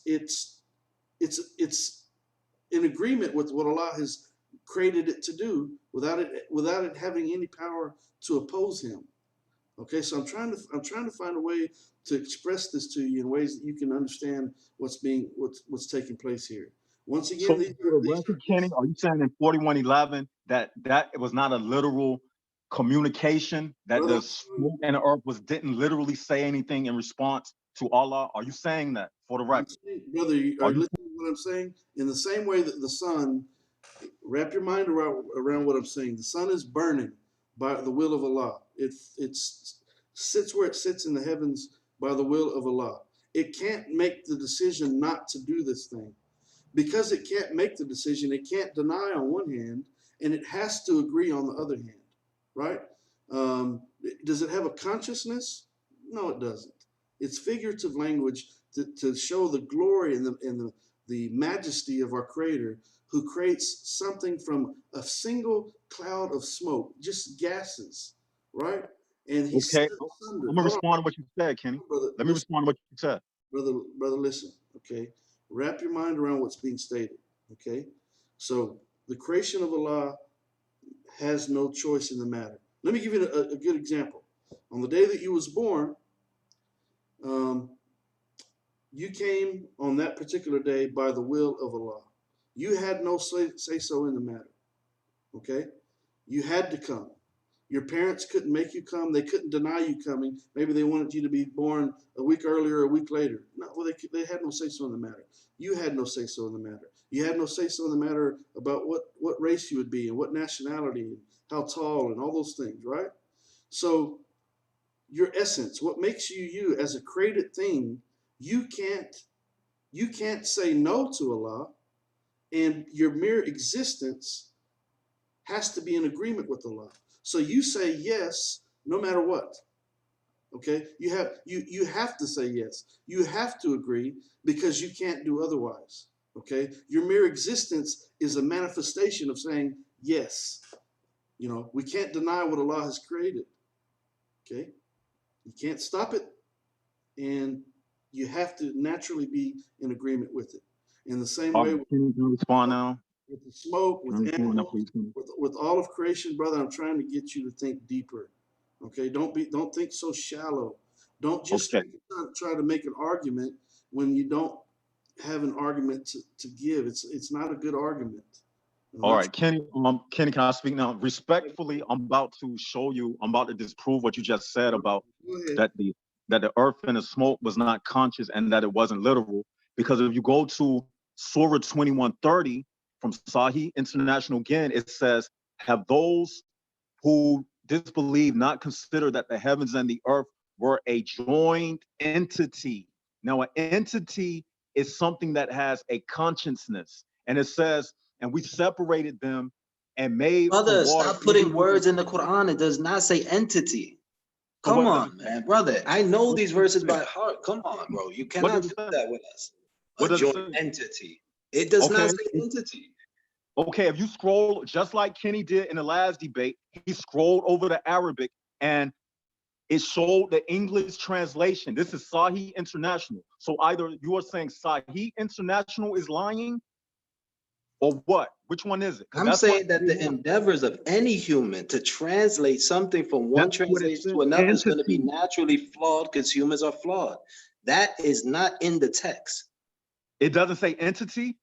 Yes, it says كَانَتَا رَتْقًا فَفَتَقْنَاهُمَا. I mentioned this verse in my last debate with Stephen What does Atkins. that mean? Watch my They, stuff. they say it means they join entity. They say it means they join entity. Are you saying it's not entity? I'm saying they used a bad English word because it got you all confused. It does not say entity. It says كَانَتَا رَتْقًا. They were something united. That's it. That's right. They were something united. I just looked at one translation by Abdullah Yusuf Ali, and I'm looking in the Clear Quran right now at 2130, and it says, okay, so yeah, okay, so it says, it says, do the disbelievers not realize that the heavens and earth were once one mass, then we split them apart, and we created them. Created from By the way, that's the Big Bang. So explain that. How is that in the Quran? Brother, it doesn't say entity. It just simply doesn't. The Arabic doesn't say entity, and I don't think any of these translations that I have here say entity. I've checked two already. And he was about to build a huge argument on the word entity. He makes these straw man arguments all the time. So hold on. Let me one at a time. You asked me a question. Now, you said something about the Big Bang. Now, I want to go back to what Kenny said to 4111 and something that he said earlier. Please don't mute me. Please don't mute me. Now, Kenny said that all Allah has to do is say be, but Surah 4111 does not show him saying be and something just happened because Kenny read an explanation about particles and gravity or something. Let's clarify. Kenny didn't say that it says be in that verse. So that's a straw man argument. Let's clarify that. I didn't make that claim. Don't imply that I did. Okay, so go ahead. So if all Allah has to do is say be, and according to that little explanation you was reading about the masses and they naturally go against each other and all of that, and Allah by saying, do you come willingly or unwillingly, that proves a scientific position. But the fact is that explanation you gave does not prove anything because actually it shows that Allah, he could have made the process do what he wanted to do from the gate. He could have just said, snap his fingers and don't even have to worry about masses and coming together. He could have avoided saying unwillingly or by compulsion. Only And in the same way, our Creator can simply forgive sins and not require death on the cross and blood sacrifice. I mean, brother, do you hear what you're saying? Yeah, his stuff is so insane, man. I don't get it, bro. Yeah, I was about to say that. not Like, insane. You see, the reason why we got to this point anyway, because all of you realize that if you don't make it ambiguous, that if you just say that Brother, listen, we're not trying to make it ambiguous. We're not trying to do it's not ambiguous. Okay? We've told you these are parables. These are analogies. This is metaphoric. can you show me a scholar who says 41:11 is not literal? Brother, can you show me a scholar who doesn't say it is? No. Brother Kenny, can I add something? Yeah, go ahead. So okay, what I see is he's trying to prove his point by okay, first he mentions the hadith and then he turns to the Quranic verses. So I'll quote a hadith right now. This is from Sahih al-Bukhari, number 6099, Sahih Muslim 2008 818, and this is the grade of Mutawafaqun alayhi. So this is it's authentic. It says Aisha radiallahu anha reported the Messenger of Allah sallallahu alaihi wasallam said, follow the right course, seek nearness to Allah, and give glad tidings. Verily, none of you will enter paradise by his deeds alone. They said, not even you, O Messenger of Allah? The Prophet said, not even me, unless Allah grants me his mercy. Know that the most beloved deed to Allah is that which is done regularly if it is small. So it says, so the Prophet ﷺ is mentioning that, okay, not unless Allah grants me his mercy, I cannot enter paradise. So if somebody were to be granting someone mercy, does that make that person God? So that if Allah provides mercy to Rasulullah ﷺ, does that make the Prophet, peace be upon him, na'uzubillah, the creator? I mean, what is that like? That hadith even is clear right there. So I don't see the point of view, And notice in that hadith refutes him in another way, because it talks about mercy being given to the prophet to enter paradise. But this guy wants us to believe paradise is actually mercy. Is actually mercy, yeah. I mean, I'm about to get you all busted right now. Listen, I'm reading the. Oh, I'd love to see that. Come on, let's try. You're gonna give yourself busted right now. Look, Kenny, can I speak now? I'm about to read to you the tafsir of Al-Jalalain for Surah 41:11. Oh, now a tafsir. Then he turned to the heaven when it was smoke, consisting of rising vapors, and he said to it and to the earth, come both of you, what I desire from you willingly or unwillingly. Ta'an al-Karhan, their syntactical locus is that of a circumstantial qualifier. In other words, come being obedient or coerced. They said, we come together with all those inhabiting us willingly. Ta'ina mainly indicates masculine, rational beings. It may also be that they are referred to in this way because they are being addressed thus. So even your tafsir proves that they are rational beings. Even your tafsir proves it. Can I respond to you? So what I said, in the Islamic sense. So the only in the Islamic worldview, in the Islamic worldview, in actual fact, there is no such thing as inanimate. Everything has the ability to speak if God so wills. So that when the Quran is said to have been offered to the mountains, it rejected that offer. So that when the Prophet Muhammad ﷺ would walk, for example, the rocks would greet him, would speak. So this is not something astounding for Muslims. We know that things perceived as non-conscious by the materialistically driven individual would be regarded as having the ability to communicate if God so wills. And so on the day of judgment, for example, our limbs will be able to speak on our behalf, and our mouths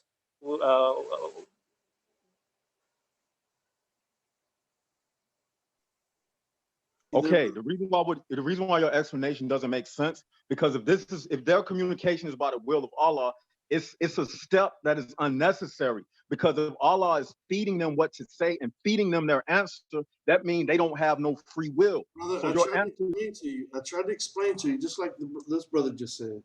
Okay, I assumed he was going to come back and try to make the claim that he was differing with what I said. But my explanation about the sun is the same context, right? All of creation speaks and magnifies Allah by its mere existence. Okay, it can't deny Allah because He is the creator of these things, right? And the, their mere existence speak to the majesty of Allah. Right. Let me Because mention something. I gotta leave for about 15 minutes. Let me get 2 points in before I forget. Sorry, Brother Kenny. I just want to tell him 2 things really quick. All right, listen. He mentioned the word. He said it's unnecessary if God only has to say be. Now you have to understand, and that's why he doesn't read the Quran to understand. He just wants points to argue. The Quran says that God merely has to say, at the very least, it says innama yaqulu lahu kun fayakun. He only has to say be and it is, meaning that's the least he has to say. But if he wants to create something and actually have a conversation with it while he's doing it, he can do that. Again, the principle is that God can do anything. And if he wants to talk to the sky or anything and make them talk back, then the benefit is that many, many years later, Muslims will be reading about that premortal conversation and be in awe of their Lord. That's the benefit. They were created for mankind to remember the greatness of Allah. So if he even had the conversation for the mere fact of a Muslim to be in awe of him, then this is a blessing. Alhamdulillah. let me show you how you just contradicted yourself. Because earlier you said that this is the Big Bang. The Big Bang is not creation. It wasn't created. I didn't say this is the Big Bang. The Big Bang verse is in Surah Anbiya. This is Surah Fussilat. Brother, I memorized the Quran for this is my life, man. Come on. Earlier you went to the Big Bang saying this 4111 is speaking about the Big Bang. So now you're trying to say, now you're contradicting that by saying that Allah created this smoke and earth. So which one is it? Now you just contradicted yourself because the smoke and the earth nowhere. I didn't mention anything about creation. Nowhere does it say that Allah created Allah created the smoke and earth. And by the way, Surah 4111 is a contradiction to Surah 2130. And I can prove that. And I'm about to show you. And you disregarded the fact that the Tasfir on Jalalain said rational being, something that's rational, it has the ability to rationalize between right and wrong, which is a byproduct of having a soul. Because only something that has a soul can understand principles like obedience and things like that. And then if Allah Jalalain was written in the Middle Ages. You want me to rely on a person that didn't know the earth was round? So for him to explain a verse about how things are rational beings, how would he have known more than me? Now you're going to dismiss Jalalain. He's giving his best at a verse, may Allah. Everything that I say, even when I use your own sources, last source to take any theological. It is questionable whether his citation is accurate or not. Unfortunately, I am unable to check it up since I'm at work. So we are now at the mercy of your quotations, or I am, whether you are translating right. I can't look at the original Arabic, what exactly the words are in the original. Do they actually mean what I am reading from Al. They mean. Go ahead, Brother Ibn Anwar. Go ahead, Brother Ibn Anwar. Yeah. No, I think I'm done. Yeah. Oh. So Kareem, when you said Kareem, when you said something about the Big Bang and you was trying to say that's what 4111 was speaking about, do they say the Big Bang? They say the Big Bang was an energy that had already existed. That verse is it. They say the Big Bang was an energy that always existed. But you saying, Kareem, that Allah created on the smoke and earth in 4111. So you can't say the Big Bang is 4111 because they don't say that the Big Bang, the beginning was created. They just saying it was an energy that existed and then did what it did. So you can't say the Big Bang is 4111 because if you are, then you are proving my point, which is that in Surah 4111, nowhere does it say that Allah created this smoke and formed this earth, because this verse is speaking about creation of the present earth that we live in and the present heaven that we live in. Listen. Where did you get your tafsir studies done at?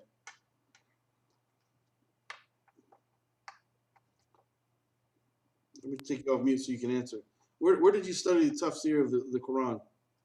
Where I study?